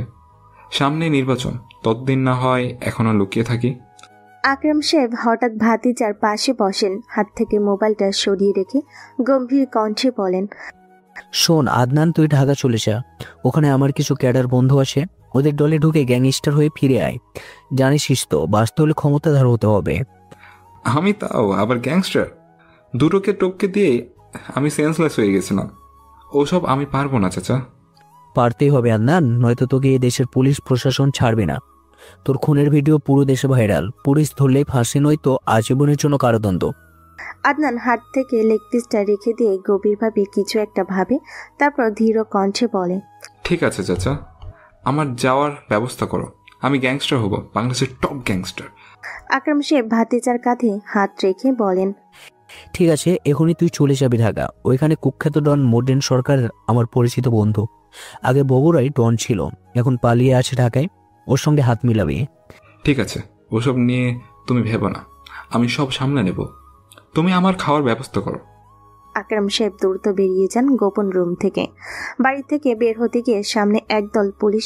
আকরাম সাহেব পকেট থেকে 1000 টাকার একটা বান্ডিল বের করে তাদের হাতে তুলে দিতেই তারা চোখ থাকতেও অন্ধের মতো আচরণ শুরু করে, যা তাদের দেখে আকরাম সাহেব মুচকি হেসে আদনানকে ডেকে আনে। ততক্ষণে রাফিক গাড়ি নিয়ে এসেছে। আদনান দেরি করে না, দ্রুত গাড়িতে উঠে বসতেই গাড়ি চলতে শুরু করে। ভাতিজাকে নিরাপদে বের করে দিতে পেরে আকরাম সাহেব প্রাণ খুলে নিঃশ্বাস নিয়ে পেছন ফিরতেই তাকাতেই নিজের ছেলে রাফির হাসি মুখ দেখে ভুরু কুচকে বলেন, কিরে রাফি, এমন দাঁত কেলিয়ে হাসছিস কেন? হ্যাঁ হাসবই তো বাবা, ওই শালা রাশেদ সিকদার আর তার ছেলে আদনান ভাই টুপকে দিয়ে তোমার উপরে করলো। এখন তো তুমি হবে চেয়ারম্যান, ঠিক হবে কি তোমায়? আকরাম সাহেব ছেলের গাল টেনে বলেন, বাবা, আমার বাপচান দেখি রাজনীতি বুঝতে শিখেছি। ওই রাশেদ সিকদার খতম, এখন চেয়ারম্যানের চেয়ারটা আমার। তুই হবি চেয়ারম্যানের ছেলে। চল ভিতরে যাই, তোর মা আবার রাগ করবে। মনমারা হয়ে বসে আছে আতিয়া। মেয়ের মন বুঝে এগিয়ে আসে রাহেলা বেগম। মেয়ের কপালে আলতো করে চুমু দিয়ে বলেন, মা আতিয়া, এমন চুপ করে আছিস যে? কিছু হয়েছে তোর? আমি দোষী আম্মু। আমার দোষের কারণেই আমার সহজ সরল ভাইয়া আজ খুনি, জোড়া খুনের দায়ে পলাতক। দূর পাগলি, কি যে বলিস না তুই। আদনান সমাজের সবচেয়ে বড় কিটগুলোকে শেষ করে দিয়েছে। শত শত মেয়ে এখন নির্ভয়ে স্কুলে যাবে। মেয়েগুলোর মা, এমনকি আমিও তোকে স্কুলে পাঠিয়ে নিশ্চিন্ত মনে কাজ করতে পারবো। ভাইয়া কি এখন পলাতকই থাকবে মা? আর কি বাসায় আসবে না? আসবে না কে বলেছে? পুলিশ চলে গেলেই আসবে। এখন ভাইয়ের চিন্তা রেখে পড়তে বসো মা।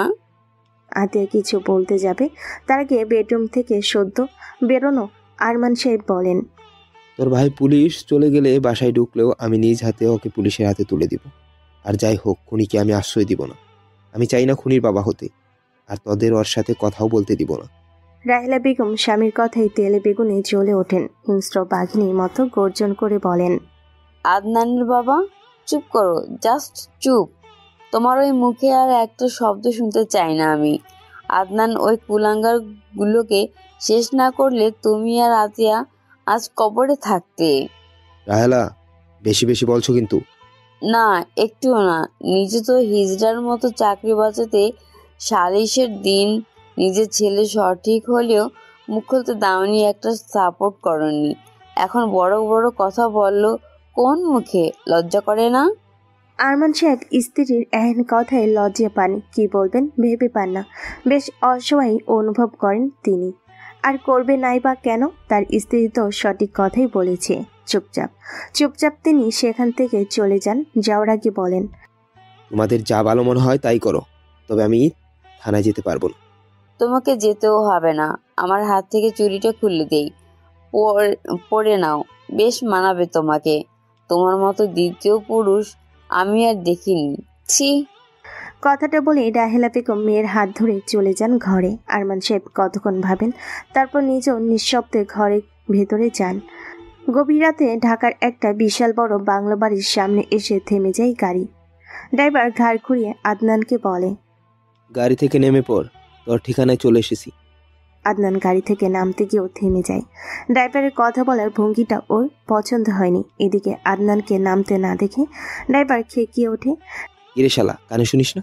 গাড়ি থেকে নেমে যা, মতিন ভাই তোর জন্য অপেক্ষা করছে। ড্রাইভারের কথাটা আর সহ্য করতে পারে না আদনান।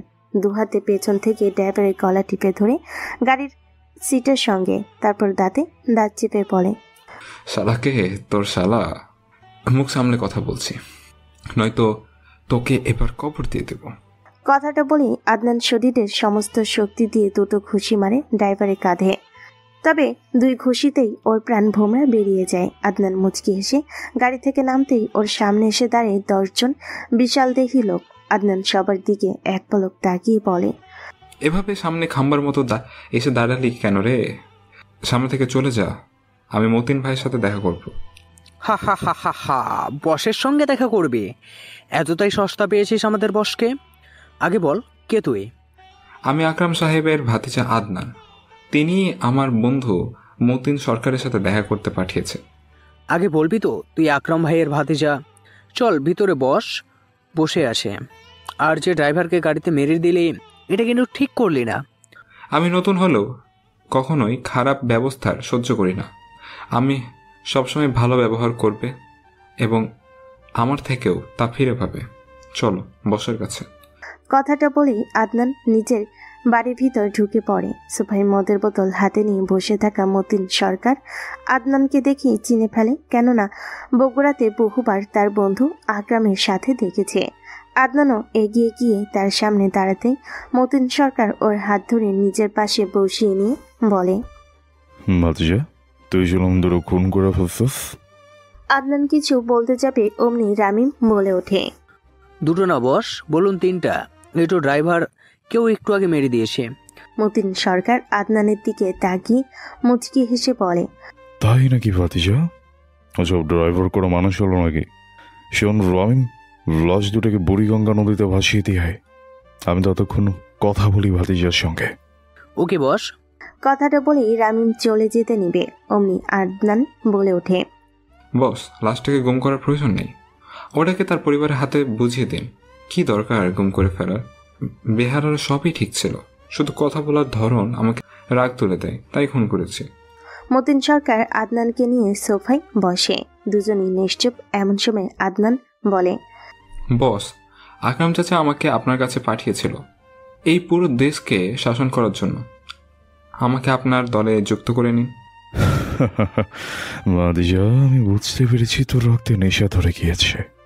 আমি তো তোর মতোই টকবক করে ফুটতে থাকা ছেলেদেরই চাই। তুই আজ থেকে আমার দলের হয়ে কাজ করবি। কথাটা বলেই মতিন সরকার নিজের কোমরে গুজে রাখা পিস্তল বের করে আদনানের হাতে দিয়ে বলে, এই নে তোর পিস্তল। কাল তোর নামে লাইসেন্স করে দিব।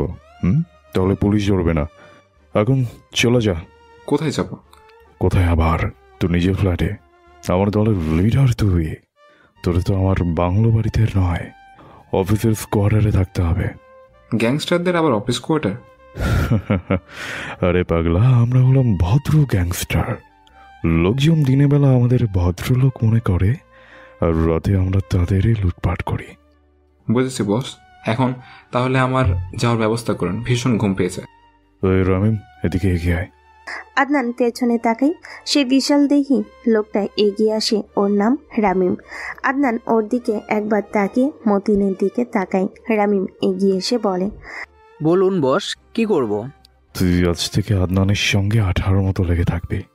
জলে জঙ্গলে যেখানেই যাবে তুই আদনানের সঙ্গেই থাকবে। ওকে বস।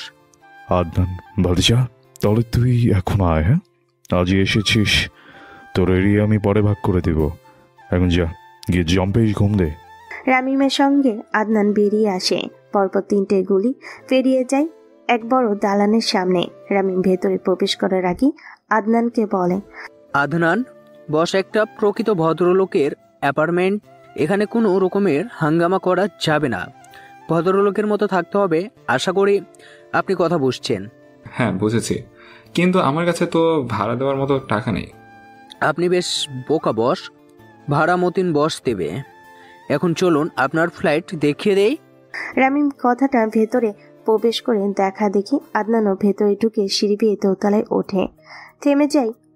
রামিম পকেট থেকে চাবি বের করে দরজা খুলে দিয়ে বলে, বস, ইনার আপনার ফ্লাইট, এখানেই থাকবেন আপনি। তোমাকে তো আমার সঙ্গেই থাকতে বলেছে বস। তুমি কি কোথাও যাবে নাকি? বস, আমি গোডাউনে থাকি, ওইটাই আমার প্রকৃত ঠিকানা। আপনার কিছু দরকার হলে জাস্ট আমাকে বলবেন, আমি পৌঁছে দিয়ে যাব। কথাটা বলে আর এক মুহূর্ত না দাঁড়িয়ে চলে যায় রামিম। আদনানও ভেতরে ঢুকে দরজাটা লাগিয়ে দিয়ে চারিদিকে তাকায়। মাঝারি আকারের ফ্ল্যাট, 2টা বেডরুম, সাথে অ্যাটাচড বাথরুম আর একটা বিশাল বড় কিচেন। আদনান কিচেনে যায়, কেননা সারাদিন তেমন কিছু খাওয়া হয়নি। পেটের মধ্যে ইঁদুর দৌড়াচ্ছে। ফ্রিজ ভর্তি মাংস, চাউল ভর্তি ড্রাম, ডাল, তেল, লবণ সব আছে দেখে স্বস্তির নিঃশ্বাস ফেলে খিচুড়ি রান্না করতে শুরু করে। প্রায় 40 মিনিট পর রান্না শেষ করে খেতে বসবে, অমনি রামিমের শুকনো মুখটা ভেসে ওঠে ওর চোখে। দ্রুত ফোনটা নিয়ে কল দেয় রামিমকে। হ্যালো রামিম, গোডাউনে আছো? জি বস, কোনো কিছুর প্রয়োজন? না, কিছু লাগবে না, তুমি একটু ফ্ল্যাটে এসো, দরকার আছে। এক্ষুনি আসছি বস। কলটা কেটে দিয়ে আদনান কিচেন থেকে আরো একটা প্লেট সাথে সালাদ নিয়ে ডাইনিং টেবিলে বসে। এর মধ্যে দরজার কলিং বেল বেজে ওঠে। আদনান দরজা খুলে দিতেই দেখতে পাই রামিম জোরে জোরে শ্বাস নিচ্ছে। বুঝতে বাকি থাকে না বেচারা দৌড়ে এসেছে। হাঁপাতে হাঁপাতে রামিম বলে ওঠে, বলুন বস, কি দরকার? আদনান রামিমকে অবাক করে দিয়ে ওর হাত ধরে নিয়ে গিয়ে বসে ডাইনিং টেবিলে। নিজের ভাইয়ের মতো ওর হাত ধুয়ে দিয়ে প্লেটে খিচুড়ি তুলে দিতে দিতে বলে, চেহারা দেখে মনে হচ্ছে সারাদিন পেটে কিছু পড়েনি। এমনও শুকনো মুখ করে থাকলে লুট করার শক্তি কই পাবে। খিচুড়ি রান্না করেছি, তেমন একটা পারি না রান্না, তবুও আশা করি খেতে পারবে। কথাটা বলে আদনান নিজেও নিয়ে খেতে শুরু করে। রামিমও শুরু করতে পারে না। ওর চোখ ছলছল করে ভরে ওঠে পানিতে, কেননা এমন ব্যবহার আর ভালোবাসা ও আগে পায়নি। এখন খাওয়া শুরু করো, ঠান্ডা হয়ে গেল, ভাবনা চিন্তাও পরেও করতে পারবে। রামিম চোখের পানি মুখে এক লোকমা খিচুড়ি মুখে দিতে চমকে ওঠে। ভীষণ স্বাদের খিচুড়ি, তার উপর আদনানের ফ্ল্যাটের বাজার করতে গিয়ে সারাদিন না খাওয়া শরীরে আরো দ্বিগুণ স্বাদ লেগেছে যে গপ গপ করে খেয়ে ফেলে। আদনান মুচকি হেসে আরো তুলে দিয়ে বলে, বুঝেছি আমি, ক্ষুধা লেগেছে তোমার, আরো আছে পাতিলে, আস্তে আস্তে খাও। রামিম কৃতজ্ঞতার দৃষ্টিতে তাকিয়ে খেতে থাকে। ভরপেট খাওয়া দাওয়া শেষে আদনান প্লেটগুলো নিতে গেলে রামিম আদনানকে চেয়ারে বসিয়ে নিজেই কিচেনে গিয়ে প্লেটগুলো ধুয়ে দিয়ে ফিরে এসে সোজা আদনানের পাশে গিয়ে দাঁড়ায়। টিভি দেখবে নাকি ফিরে যাবে? ফিরে যাও বস, সারাদিনের ক্লান্তিতে শরীরটা বিদ্রোহ করছে, ঘুম প্রয়োজন। এসো। রামিম ধীর পায়ে চলে যায়। আদনান নিজেও টিভি অফ করে বিছানায় গিয়ে শুয়ে পড়ে। তবে চোখে ঘুম আসছে না সহজে। আসবেই বা কেমন করে? নিজের চেনা পরিচিত বিছানা ছেড়ে নতুন অপরিচিত বিছানায় কি আর ঘুম হয়? তবুও এপাশ ওপাশ করতে করতে ঘুমিয়ে পড়ে এক সময়। দেখতে দেখতে 5টা বছর কেটে গিয়েছে। পুরো ঢাকা শহর আজ কাঁপে। The don of Dhaka Adnan ভাই নাম শুনে। রামিম হয়েছে আদনানের ডান হাত। এই 5 বছরে শতাধিক খুন করে ফেলেছে, তবে বিনা অপরাধে কাউকে সে হত্যা করেনি। ধর্ষণ, মাদক কারবারি, ছিনতাইকারীদের সে বেশি উপরে পাঠিয়েছে। রাত 12টা বেজে 22 মিনিট আদনান পরপর 4 রাউন্ড গুলি করে উঠিয়ে দেয় এক মাদক কারবারির খুলি। পাশে দাঁড়িয়ে থাকা ডন মতিন চৌধুরী হেসে বলে, তোকে নিয়ে আর পারলাম না ভাতিজা, নিজেরাই মাদক বিক্রি করে অথচ তুই মাদক কারবারিদেরই হত্যা করে ফেলিস। এটাই তো বিজনেস, আমরাই শুধু বিক্রি করব আর কেউ না। আমরা পুরো শহরে কাজ করব, কাউকে এই শহরে প্রবেশ করতে দেব না। মোহাম্মদপুরে কি অবস্থা? ওদেরকে শুনেছি ছিনতাইকারীদের আবাসস্থল হয়ে উঠেছে। রাজীব ছিল আগে, এখন তো পলাতক। ওইটা নিয়ন্ত্রণ করতে চেষ্টা করছি। কোনো চিন্তা করবেন না আপনি বস, রিল্যাক্স মোডে ঘুমান, আজ আমি আসছি। কথাটা বলে আদনান চলে যেতে নিবে, অমনি মতিন সরকার বলেন, বলছিলাম কি তোর চাচা আকরাম তো দ্বিতীয়বারের মতো চেয়ারম্যান পদে লড়বে, তা তুই কি বলিস, লড়তে দিব? চাচা কি গ্রামে ভালো কাজ করছে? যদি করে তবে দিয়ে দিন, নয়তো না। কথাটা বলে আদনান চলে যায়। পেছন পেছন রামিম নিজেও বেরিয়ে আসে সেখান থেকে। ফ্ল্যাটে ফিরে নিজ হাতে রান্না করে খেয়ে বিছানায় বসতেই ওর ফোনটা বেজে ওঠে। হাতে নিয়ে দেখে ওর চাচা আকরাম সাহেব ফোন করেছে। হ্যালো চাচা। তুই মতিনের আমাকে লোকজন দেওয়া নিয়ে কিছু কইছস? কই না তো। ওই আমার লোকজন আর টাকা দিতে চাইতেছে না, বলছে আরেকজনকে দিবে। তুই একটু বল না দে না বাপ, এখন বহুত কাজ বাকি, লোকজন চাইয়া আসে আমার দিকে। দেখো চাচা, তুমি 5 বছর চেয়ারম্যান ছিলে, আর চেয়ারে বসে থাকা অবস্থায় যদি ভালো কাজ করতে তাহলে আর টাকা দিয়ে নির্বাচন করতে হতো না। শুনেছি বেশ ভালোই টাকা পয়সা পকেটে ঢুকিয়েছ, ওসব বের করে নির্বাচন করো। মানে ভাতিজা, বহুত খরচ হয়েছে, 17 বছর, তাই তোয়ালে নিচু সব। আমি এখন কাজ করব। তা তুই বাড়ি আসবি না? বছর 5 তো হয়েই গেল। মামলা তো শেষ হলোই না, যাব কি করে? ডাবল খুনের মামলা, ফাঁসি হবে আমি নিশ্চিত। জেনে বুঝে মরতে যাব নাকি? আমার এত ক্ষমতা চাইলে ওই চেয়ারম্যান রাশেদ সিকদারের বউ মেয়েকে হুমকি দিয়ে এই মুহূর্তে মামলা তুলে নিতে পারে। তুই খালি বল। আদনান তার ছেলের হাসি দিয়ে বলে, থাক, তার প্রয়োজন নেই। আমি দৌড়ে 5 বছর বুঝেছি চেয়ারে বসে চেয়ারটা থেকে উঠে একটু হাঁটা চালাও করনি। এখন ফোন রাখছি, ঘুমাবো।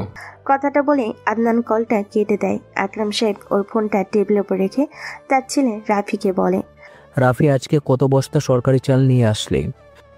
আজ আর আনিনি, কালকেও আনবো না। ইতিমধ্যে কানাঘুষা শুরু হয়েছে। তুমি চাল চোর চেয়ারম্যান, নির্বাচনে জয় পেতে হবে, তাই চুরি আপাতত বন্ধ। ভালো বলছিস। তা কত লাখ টাকা রোজগার হয়েছে 5 বছরে? মোট 69 লক্ষ টাকা, আর জমি প্রায় 40 বিঘা। আর আমাদের আর কাজ না করলেও চলবে, বসে বসে খেতে পারবো। চুপ গাধা, বসে খেতে নিলে চেয়ারটা চলে যাবে, আর এটা গেলেই আমার সব দুর্নীতি ফাঁস হয়ে যাবে। ওইদিকে আদনান ও আমাকে সন্দেহ করা শুরু করেছে। মদিন তো আরো আগে থেকেই করছে। শালারা এত এত টাকা, তবুও আমার থেকে টাকা খাবে। আচ্ছা ওইসব রাখো, এখন বলো কি করবে বলো। কি আর করব, জনগণের সেবায় নিয়ে পড়তে হবে। 4 মাস পরেই তো ভোট। চাল চুরি করেছি সব বিলিয়ে দেব, তখন ঘুমে গিয়েও আমি ঘুমাই। দীর্ঘ 5টা বছর ছেলের মুখে মা ডাক ছাড়া বেঁচে আছেন রাহেলা বেগম। সবসময় কেমন যেন মনমারা হয়ে থাকে আতিয়াও। আরমান সাহেব স্ত্রী আর মেয়ের চেহারা দেখে নিজেও বেশ ভেঙে পড়েছেন। দীর্ঘ 5টা বছর তিনি মনে পাথর বেঁধে ছেলেকে পুলিশে দেওয়ার সিদ্ধান্তে অটল থাকলো, অবশেষে তা থেকে সরে আসেন। রাতে খেয়ে বসে আরমান সাহেব স্ত্রী আর মেয়ের দিকে তাকিয়ে বলেন, তাহলে তোমাদেরই বিজয় হলো রাহেলা। যাও, তোমার ছেলেকে কোথা থেকে ধরে আনবে নিয়ে এসো, আমি আর তাকে পুলিশে দিব না। বাবার মুখ থেকে কথাটা শুনে চমকে ওঠে আতিয়া। একই অবস্থা রাহেলা বেগমেরও। বিস্ময়কর চাহনিতে তাকিয়ে বলে, কি বলছো তুমি আদনানের বাবা? ভেবে বলছো তো? হ্যাঁ, 5টা বছর তো ভাবলামই। ভাবতে ভাবতে তোমাদের মুখ থেকে হাসি আর মন থেকে সুখ কেড়ে নিয়েছিলাম। ফাইনালি আমি উপলব্ধি করেছি আমার ছেলেই সঠিক ছিল। তাহলে ভাইয়াকে আসতে বলবো বাবা? ইস, কতদিন ভাইয়াকে দেখি না। তবে সে কি আর তোর সাধারণ ভাই আছে রে মা? ও তো এখন ঢাকার নাম করা মাস্তান। ওর নাম এখন আদনান ভাই, যার নাম শুনে এখন ঢাকা শহর কেঁপে ওঠে। ওটা আমাদের জন্যই হয়েছে। ভালোবাসা না পেলে মানুষ খারাপ পথেই যায় বাবা। তুমি আর অভিমান করে থেকো না। ভাইয়াকে আমি আসতে বলবো। ফজরের সময় ঘুমটা ভেঙে যায় আদনানের। বহুদিন ফজরে নামাজ পড়া না হলেও নিয়মিত সে ফজরের আজানের সময় ঘুমাতে পারে না। তবুও জোর করে শুয়ে থাকতো। আজ কেন জানি আর শুয়ে থাকতে পারলো না। বিছানা থেকে উঠে সোজা বাথরুমে যায়। ফ্রেশ হয়ে ফজরের নামাজ আদায় করে যায় নামাজের উপরেই ঘুমিয়ে পড়ে। ঘুম ভেঙে যায় রামিমের ডাকে। বস শুনছেন? বল রামিম, কি বলবি? নতুন মুরগি এসে গিয়েছে, আসবেন নাকি বস? না, আজ যাব না, শরীরটা ভালো নয়। কথাটা বলে কল কেটে দিয়ে ঘুমাতে নেবে অমনি আবারও কল আসে। অচেনা নাম্বার। বেশ বিরক্তি নিয়ে কলটা রিসিভ করতেই ওপাশ থেকে ভেসে আসে আতিয়ার কণ্ঠ। ভাইয়া। বহুদিন পর চিরচেনা কণ্ঠ শুনে আদনান থমকে যায়। বেশ খানিকক্ষণ সময় নিয়ে কাঁপা কাঁপা কণ্ঠে বলে, হ্যাঁ বোন বলো। তুমি কবে আসবে ভাইয়া? বাবা বলেছে তুমি বাসায় আসলে তোমাকে আর পুলিশে দিবে না। তুমি জলদি বাসায় আসো। এখন আর যাবো না, প্রতিষ্ঠিত হইনি আমি। তুই মন দিয়ে পড়াশোনা কর, আশা করি আমি তোর বিয়ের দিন পৌঁছে যাব। সে তো অনেক দেরি ভাইয়া। জানো, আম্মু না সারা দিন তোমার জন্য মন মরা হয়ে থাকে। একবার অন্তত দেখে যাও। আমি রোজই তোদের দেখি, শুধু চোখের আড়াল থেকে। কোথায় কি করিস না করিস সবই আমি জানি। যাই হোক, মন দিয়ে পড়াশোনা কর, বাবা মায়ের খেয়াল রাখবি। আমি ঘুমাবো খুব শীঘ্রই। কথাটা বলে আদনান কলটা কেটে দেয়। মনমারা হয়ে মনে মনে বলে, এই অপরাধী চেহারাটা তোদের দেখাবো না রে বোন। আমার শরীরে এখনো মানুষের রক্তে রঞ্জিত। এত বছর পর যাব, তোদের জন্য কিছু নিয়ে যেতে পারবো না, কেননা হারাম উপায়ে উপার্জন করা এই টাকা তোদের আমি কোনোভাবেই খাওয়াবো না। কথাগুলো ভাবতে ভাবতে আদনান দীর্ঘশ্বাস ফেলে কিচেনে চলে যায়। কোনো রকমে ভাত আর মাংস চুলায় তুলে দিয়ে এসে বিছানায় শরীরটা আর খুন করলে সাড়া দেয় না, তবুও করতে হয়, নয়তো বস মন খারাপ করবে। বিছানা থেকে ফোনটা হাতে তুলে নিয়ে কল দেয় রামিমকে। রামিম, জি বলুন বস। আমি আসছি গোডাউনে, তোর রেডি থাকিস। ওকে বস। কলটা কেটে দিয়ে আদনান চলে যায় বাথরুমে। ঘন্টাখানেক সময় নিয়ে গোসল শেষ করে কোনো রকমে ভাত খেয়ে বের হয় ফ্ল্যাট থেকে। গোডাউনে আদনানের মাথার উপর টিম টিম করে জ্বলছে জিরো বাল্ব, সেই সাথে ভয়ঙ্কর চাহনিতে সামনে বেঁধে রাখা লোকটার দিকে ভয়ঙ্কর কণ্ঠে বলে, আমি রাখলে বৃষ্টি হয় না, লাশ পড়ে। কথাটা শেষ হতেই পরপর 2 রাউন্ড গুলির বিকট শব্দে কেঁপে ওঠে পুরো গোডাউন। সেই সাথে এক লোকের গগন বিদারী আত্মচিৎকার। ভয়ঙ্কর সেই চিৎকার শুনি মুচকি হাসে Adnan. The king underground. Team team করে জ্বলতে থাকা আলোয় কংক্রিটের দেওয়ালে ভেসে ওঠে একটা ছায়া। আগুন ঝরানো চোখে, ঠোঁটে অর্ধেক জ্বলন্ত সিগারেট ঝুলিয়ে আদনান সামনে এসে দাঁড়ায়। ওর সামনে বাধা 50 ঊর্ধ্বে করিম মোল্লা। ভয় ঠকঠক করে কাঁপছে, সেই সাথে ব্যথায় কাতর চাহনিতে আদনানকে দেখতে থাকে। আদনান লোকটার ভর্ত চাহনি দেখে মুচকি হেসে লোকটার 2 পায়ের হাঁটুতে করা গুলির জায়গার দিকে তাকায়। টপ টপ করে রক্ত পড়ছে কংক্রিটের মেঝেতে। আদনান নিচু হয়ে সিগারেটের ধোঁয়া লোকটার মুখে ছুরি দিয়ে দ্বিতীয়বারের মতো গম্ভীর কণ্ঠে বলে, শুনেছি তুই তোর বাচ্চাদের অপহরণ করে বিদেশে পাচার করিস। তোকে সতর্ক করেছিলাম। শোনাশুনি আমার কথা এখন মরার জন্য প্রস্তুত হয়নি।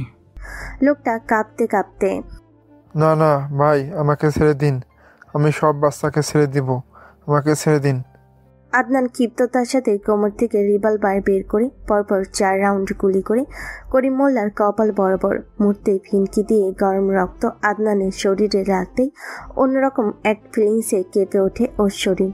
থমথমে মুখে চোখ তুলে তাকায় তার ডান হাত রামিমের দিকে।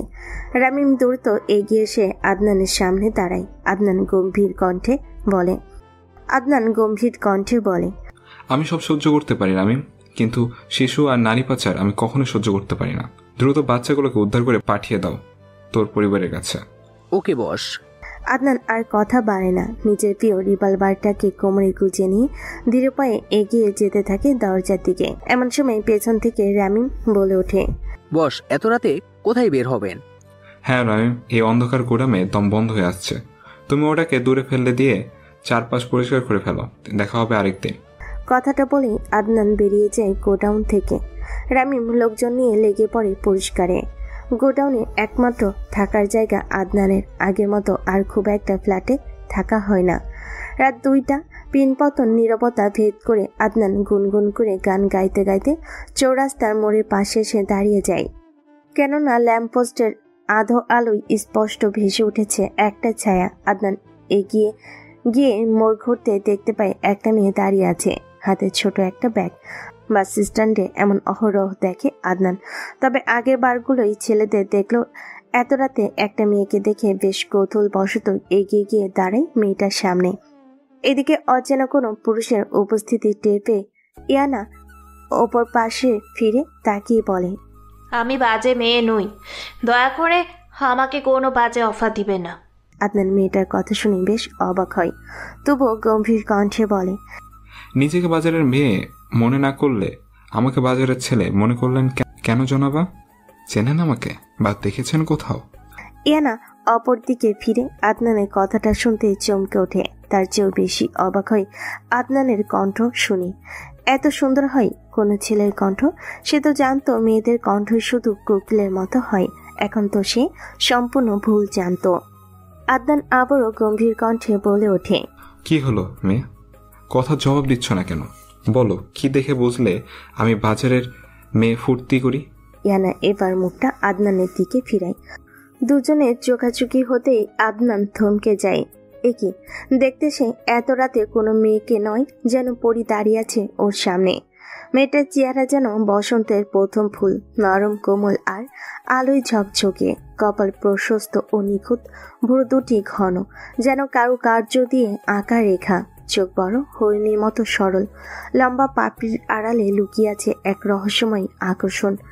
নাক সরু, রাজকন্যার মতো মার্জিত, ঠোঁট লালচে কোমল, আর হাসি যেন হাওয়ার সঙ্গে মিলেমিশে হৃদয়কে দুলিয়ে তোলে। আদনান হাঁ করে মেয়েটার দিকে তাকিয়ে থাকে বেশ কিছুক্ষণ, তারপর নিজেকে সামলে নিয়ে বলে, এত রাতে কোনো ভালো পরিবারের মেয়ে রাস্তায় থাকে না, তাও আবার তোমার হাতে ব্যাগ নিয়ে পালিয়ে এসেছো বুঝি বাড়ি থেকে?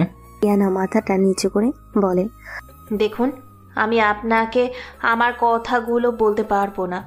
দয়া করে আমাকে একটু একা থাকতে দিন না। আপনি চলে যান প্লিজ। আদনান মেয়েটার কথাকে উপেক্ষা করে টার্মিনালের বেঞ্চে আইস করে বসে বলে, সকাল না হওয়া পর্যন্ত আমি এখানেই পাহারাদার হিসেবে থাকবো। বলেছে না কখন কোথাও থেকে দু পায়ের হাইনার দল ঝাঁপিয়ে পড়ে। ইয়ানা তাচ্ছিলের সুরে বলে, এমনভাবে বলছেন যেন আপনি একাই লড়তে পারেন। এর আগে না হলেও 10 জন আমাকে বাজে কথা বলতে গিয়েছে, তাদের মধ্যে অনেকেই আমার বাবা ভাইয়ের বয়সী। দিনে ও রাতে পুরুষের চরিত্র বদলে যায়। সে যাই হোক, তুমি বলো, ভালো পরিবারের মেয়ে কখনো বুঝি এত রাতে রাস্তায় থাকে? হ্যাঁ থাকে। আর কারা থাকে জানেন? যাদের আপন মা নেই, সৎ মায়ের সংসারে কখনো থেকেছেন। জানেন সৎ মায়ের অত্যাচার কেমন হয়? সৎ মা হয় জালিমদের চেয়েও নিকৃষ্ট। আর বাবা, সে তো মা মারা যাওয়ার পর থেকে আমার পরই হয়ে গিয়েছে। বুঝেছি, তুমি তাই বলে এত রাতে পালিয়ে আসতে হবে? ইয়ানা মাথাটা নিচু করে ছলছল চোখে বলে, জি না, আমি ভোর রাত্রে পালিয়ে এসেছি বাস স্ট্যান্ডে।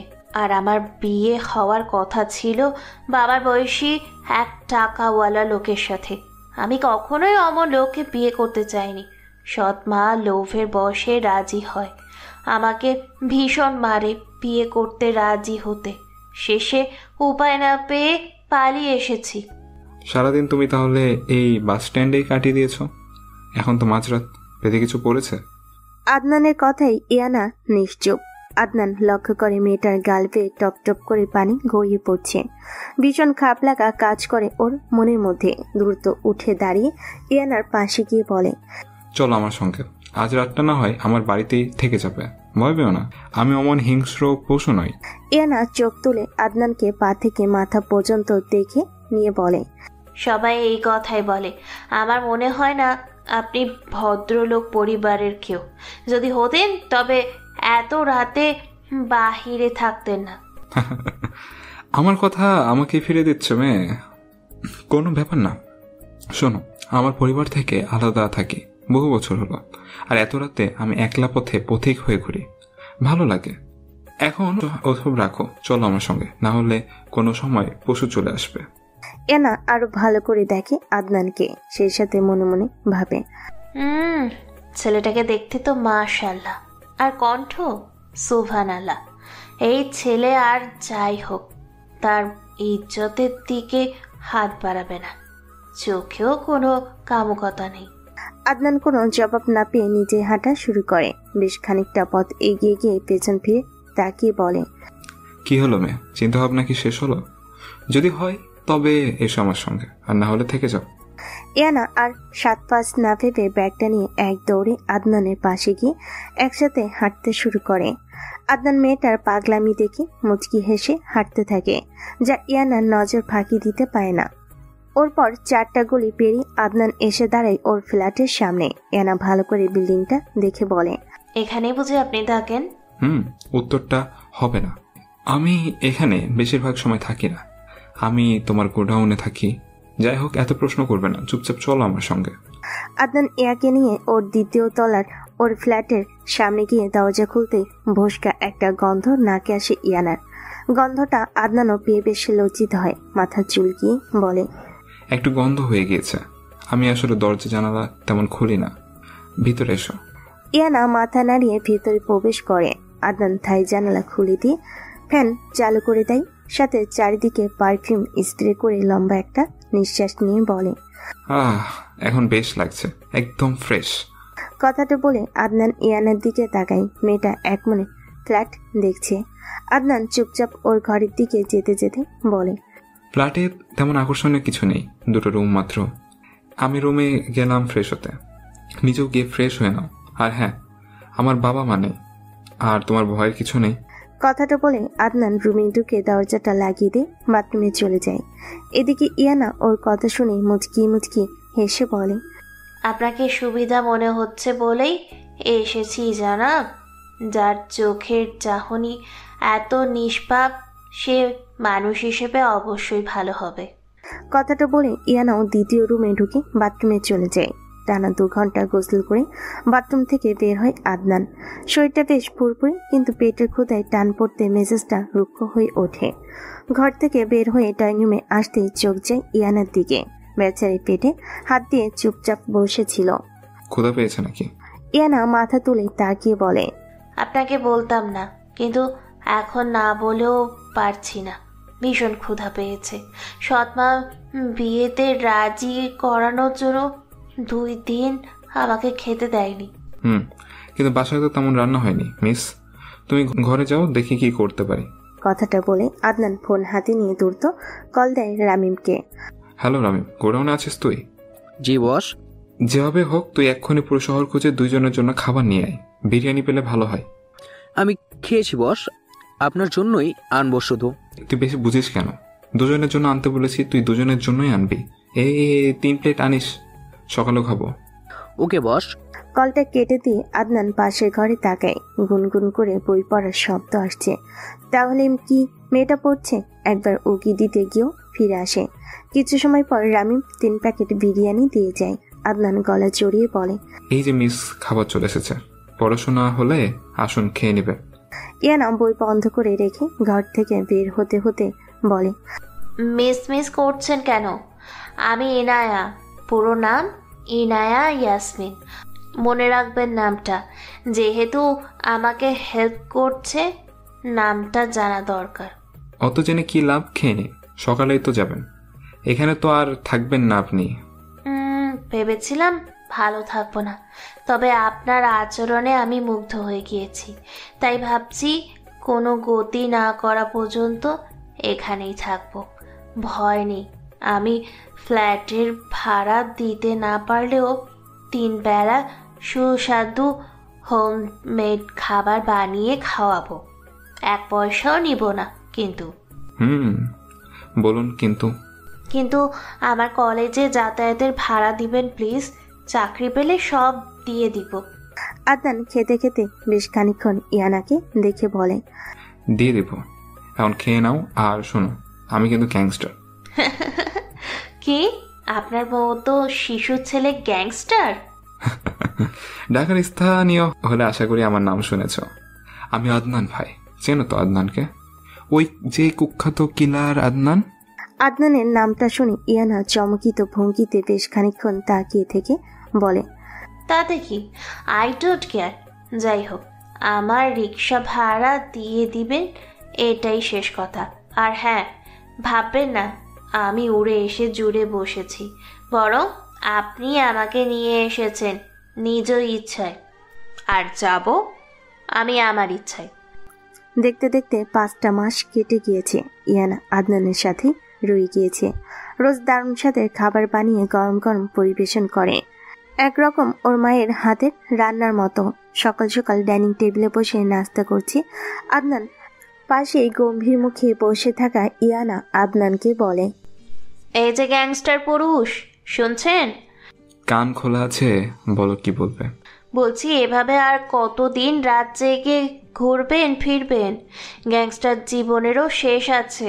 আপনার ঘর গোছাতে গিয়ে অনেকগুলো সার্টিফিকেট পেয়েছি। অনার্সে, CGSE 4, সবগুলোতেই লেটার মার্কস। তো মাস্টার্সে ভর্তি হয়ে BCS দিলেই তো হয়, জীবনটা গুছিয়ে যাবে। এই গ্যাংস্টার লাইফ লিড করতে হবে না, সুন্দর একটা সংসার পেতেন। হ্যাঁ, মাঝে মাঝে আমিও ভাবি, কিন্তু মিস, আমার সুন্দর সংসারে আপনার জায়গা যে কখনো অনিশ্চিত হয়ে যাবে। ইয়ানা মুখ বাঁকিয়ে বলে, কচু হবে। আরে আমাকে নিয়েই তো আপনার সুন্দর সংসার গড়ে উঠবে। আমাকে কি আপনার পছন্দ নয় মিস্টার আনরোম্যান্টিক পুরুষ? আদনান পরোটা খাওয়া বাদ দিয়ে গম্ভীর চোখে ইয়ানাকে দেখে হুট করে ও চেয়ারটা নিজের পাশে নিয়ে এসে চোখে চোখ রেখে গম্ভীর কণ্ঠে বলে, তুমি আমার বউ হবে? ইয়ানা প্রতি উত্তরে একটা লাজুকময় হাসি দেয়, যে হাসিতে রয়েছে সম্মতি। আর দেরি করেনি আদনান ওই দিনই ইয়ানাকে কাজী অফিসে নিয়ে গিয়ে পবিত্র বিবাহ বন্ধনে আবদ্ধ হয়ে যায়। বাসরাতে আদনান ইয়ানাকে তার গ্যাংস্টার হওয়ার কাহিনী খুলে বলে। ইয়ানাও সরাসরি বলে দেয় তাকে নিয়ে রাশিদ শিকদারের বাড়িতে নিয়ে যেতে। আদনান বিনা বাক্যতে নিয়ে যায়। ইয়ানা হাতে পায়ে ধরে ক্ষমা করে দিতে বলেন তাকে। বয়স্ক রেনু বেগম বিনা বাক্যতে ক্ষমা করে দেন, সাথে মামলাও তুলে নেন। তার মেয়ে রাহু সম্মতি দেন, কেননা তারা ভালো করেই জানেন আদনান কেমন।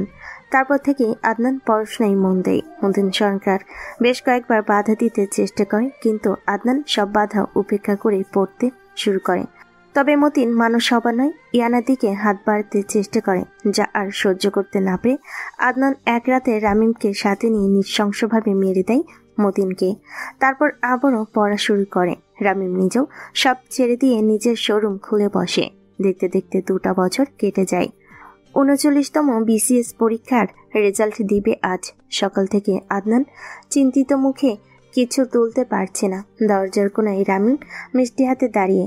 ইনায়া সবকিছুর ঊর্ধ্বে গিয়ে গুনগুন করে গান গাইছে আর রান্না করছে, যা দেখে রামিম বোকা বোকা কণ্ঠে বলে, ভাই, ভাবির কি কিছু হয়েছে? আপনার পরীক্ষার মধ্যে আপনার চেয়ে তিনিই বেশি চিন্তিত ছিল, আর আজ রেজাল্টের দিন, অথচ তিনি গান গাইছে। কি আর বলবো আর আমি, তুই মিস পাগলি ভেবেই নিয়েছি আমি টপার হব। মুখের কথা শেষ হয়নি তখনই হুট করে আদনানের ফোনে একটা মেসেজ আসে। 39তম বিসিএস এর চূড়ান্ত ফলাফল প্রকাশিত হয়েছে। আপনি মেধাক্রমে প্রথম স্থান অর্জন করেছেন। আপনার ক্যাডার নির্ধারণ করা হয়েছে শিক্ষা ক্যাডার। অভিনন্দন। মেসেজটা পড়ার পরপরই রামিম ছুটে এসে 2টো মিষ্টি খাইয়ে দেন। আদনানও খাইয়ে দেয়। তারপর রামিম লাফাতে লাফাতে চলে যায়। আদনান আর চোখে কিচেনের দিকে তাকিয়ে বলে, কি হলো ইয়ানা, তুমি অভিনন্দন জানো না যে? আমি আগেই জানতাম, তাই জানাইনি। তবে রান্নার শেষে আপনাকে একটা বড় সড়ো সারপ্রাইজ দিব, তাই রান্না শেষ করিনি। ওকে। ততক্ষণে পুরো দেশ নিউজ হতে শুরু করে দিয়েছে। সাধারণ গ্রাম্য শিক্ষকের ছেলে আজ 39তম বিসিএস পরীক্ষায় শিক্ষা ক্যাডারে প্রথম। সেই সাথে নিউজ পেপারে বড় বড় করে আদনানের ছবি। এদিকে আরমান সাহেব হাতে কিছু টাকা নিয়ে বাজারে যেতে নিবে। তার আগে আতিয়া চিৎকার করতে করতে ছুটে এসে তাকে জড়িয়ে ধরে হাউমাউ করে কেঁদে ফেলে। মেয়ের এমন কান্না দেখে বিচলিত হয়ে আরমান সাহেব কারণ জানতে চাইলে আতিয়া হঠাৎ মুচকি হেসে পেপার এগিয়ে দেয়। আরমান সাহেব পেপারে চোখ বুলিয়ে অনুভব করেন তার চোখও পানি এসে গিয়েছে। দীর্ঘ প্রতীক্ষার পর তার স্বপ্ন পূরণ হয়েছে। সাধারণ এক হাই স্কুলের মাস্টারের ছেলে তার শিক্ষা ক্যাডারে প্রথম। কিচেনের আড়াল থেকে স্বামীর অনুভূতি দেখে রাহেলা বেগম মুচকি হাসেন। রাত 9টা। খাওয়া দাওয়া শেষ করে ইয়ানা আদনানের বুকে শুয়ে থেকে বাচ্চাদের মতো টি শার্টের বোতাম নিয়ে খেলছে, যা দেখে আদনান বলে, ওই তখন থেকেই দেখছি বাচ্চাদের মতো বোতাম নিয়ে খেলছো, বলো কিছু বলবে? আজ আমি খেলছি, তবে 8 মাস পর তোমার বাবু খেলবে এভাবে। ইয়ানা কথাটা খেয়ালে চলে বলো। আদনান কথাটা শুনে ধরফড়িয়ে লাফিয়ে ওঠে। ইয়ানা দুহাত চেপে ধরে কাপা কাপা কণ্ঠে বলে, তার মানে? ইয়ানা আদনানের নাক টেনে দিয়ে বলে, বুদ্ধু, তুমি বাবা হতে চলেছো। আদনানের খুশি আর দেখে কে বাচ্চাদের মতো ইয়ানাকে কোলে নিয়ে পুরো বাড়ি ঘুরতে শুরু করে। ইয়ানা আদনানের গলায় জড়িয়ে ধরে খিলখিল করে হাসতে হাসতে বলে, তারপর অভিমান ভেঙে এবার তো ফিরবে বাবা মায়ের কাছে। বহু বছর তো হলো। আদনান থেমে যায়। কিছুক্ষণ ইয়ানার দিকে তাকিয়ে থেকে বলে, তুমি কি বলো? ফেরা উচিত। আমি চাই আমাদের সন্তান তার দাদা দাদি আর ফুপির সাথে হেসে খেলে বড় হোক। ঠিক আছে, আগামী ফিরবো। সারাদিন রাত সেজদা রত অবস্থায় থেকে ছেলের সাফল্যের জন্য আল্লাহর কাছে শুকরিয়া আদায় করতে করতে একসময় জায়নামাজে ঘুমিয়ে পড়েন আরমান সাহেব। ঘুমটা ভাঙে ফজরের আজানের সময়। দ্রুত তিনি নামাজটা আদায় করে বাড়ির মেন গেট খুলে বের হতে নিবেন, অমনি ওর চোখ পড়ে দুজনের দিকে। হ্যাঁ, তার হলো আদনান আর ইয়ানা। আরমান সাহেব চিৎকার করে স্ত্রীকে ডাকেন। রাহেলা বেগম ছুটে আসেন আর তিনিও থমকে যান হাসি মুখে দাঁড়িয়ে থাকা আদনানকে দেখে। আদনান জানতো ওর বাবা ফরজ নামাজ পড়ে দরজা খুলে হাঁটতে বের হয়, তাই সারপ্রাইজ দিতে রাতেই বাসায় বগুড়ায় ফিরে আসে। ততক্ষণে আতিয়া বাড়ি থেকে বের হয়ে দীর্ঘদিন পর ভাইকে দেখে ছুটে এসে ঝাঁপিয়ে পড়ে। আদনান বোনকে জড়িয়ে ধরে বলে, কেমন আছিস রে বোন? অনেক অনেক অনেক ভালো ভাইয়া, তুমি কেমন আছো? আল্লাহ ভালো রেখেছে। এমন সময় আতিয়ার চোখ পড়ে পাশে থাকা ইয়ানার দিকে। ইয়ানা মিটিমিটি হেসে বলে, কি গো ননদিনী, ভাইকেই জড়িয়ে ধরবে শুধু? আমিও তো বহুদিন পর এলাম, আমাকেও একটু জড়িয়ে ধরো। আতিয়া ভাবি বলে চিৎকার করে জড়িয়ে ধরে ইয়ানাকে। আদনান এগিয়ে যায় ওর বাবার দিকে, মাথাটা নিচু করে বলে, বাবা কেমন আছো? আরমান সাহেব নিজেকে আর ধরে রাখতে পারে না, ছেলেকে বুকের মাঝে টেনে নিয়ে ফুপিয়ে কেঁদে ওঠেন। রাহেলা বেগমও ছেলেকে জড়িয়ে ধরে কেঁদে ফেলেন। এদিকে আতিয়া ইয়ানার কানে কানে বলে, ভাবি, কবে কিভাবে বিয়ে করলে আমার বড় ভাইকে? ওর মতো গাধা তোমার মতো সুন্দরী মেয়ে পেল কিভাবে? আমার তো হিংসে হচ্ছে। হিংসা করবো না ননদিনী, আমার পেটে বড় হতে থাকা তোমার ভাতিজা অথবা ভাতিজি হলে তোমার কিউট বাবুর সাথে বিয়ে দিয়ে দিবনি। কি, আমি ফুপু হতে চলেছি? ইয়ানা মাথা নাড়িয়ে হ্যাঁ সম্মতি দিতেই আতিয়া আবারও জড়িয়ে ধরে ইয়ানাকে। বেশ কিছু সময় পর রাহেলা বেগম এগিয়ে এসে ইয়ানার দুহাতে নিজের হাতের বালা পরিয়ে ধরে দুগালে চুমু দিয়ে বলেন, মাশাল্লাহ বোমা, চলো ভেতরে যাই। এই যে আদনানের বাবা, বাজারে যাও, জলদি মাছ মাংস নিয়ে এসো।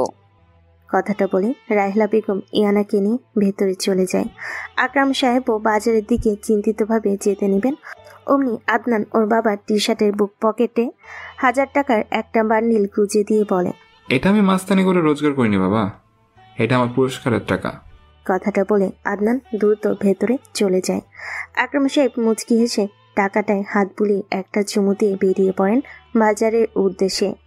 ড্রয়িং রুমে একা একা বসে আছে আদনান, ইয়ানা কিচেনে। এমন সময় আতি এসে বলে, ভাইয়া, তুমি না বলেছিলে আমার বিয়ের দিন আসবে?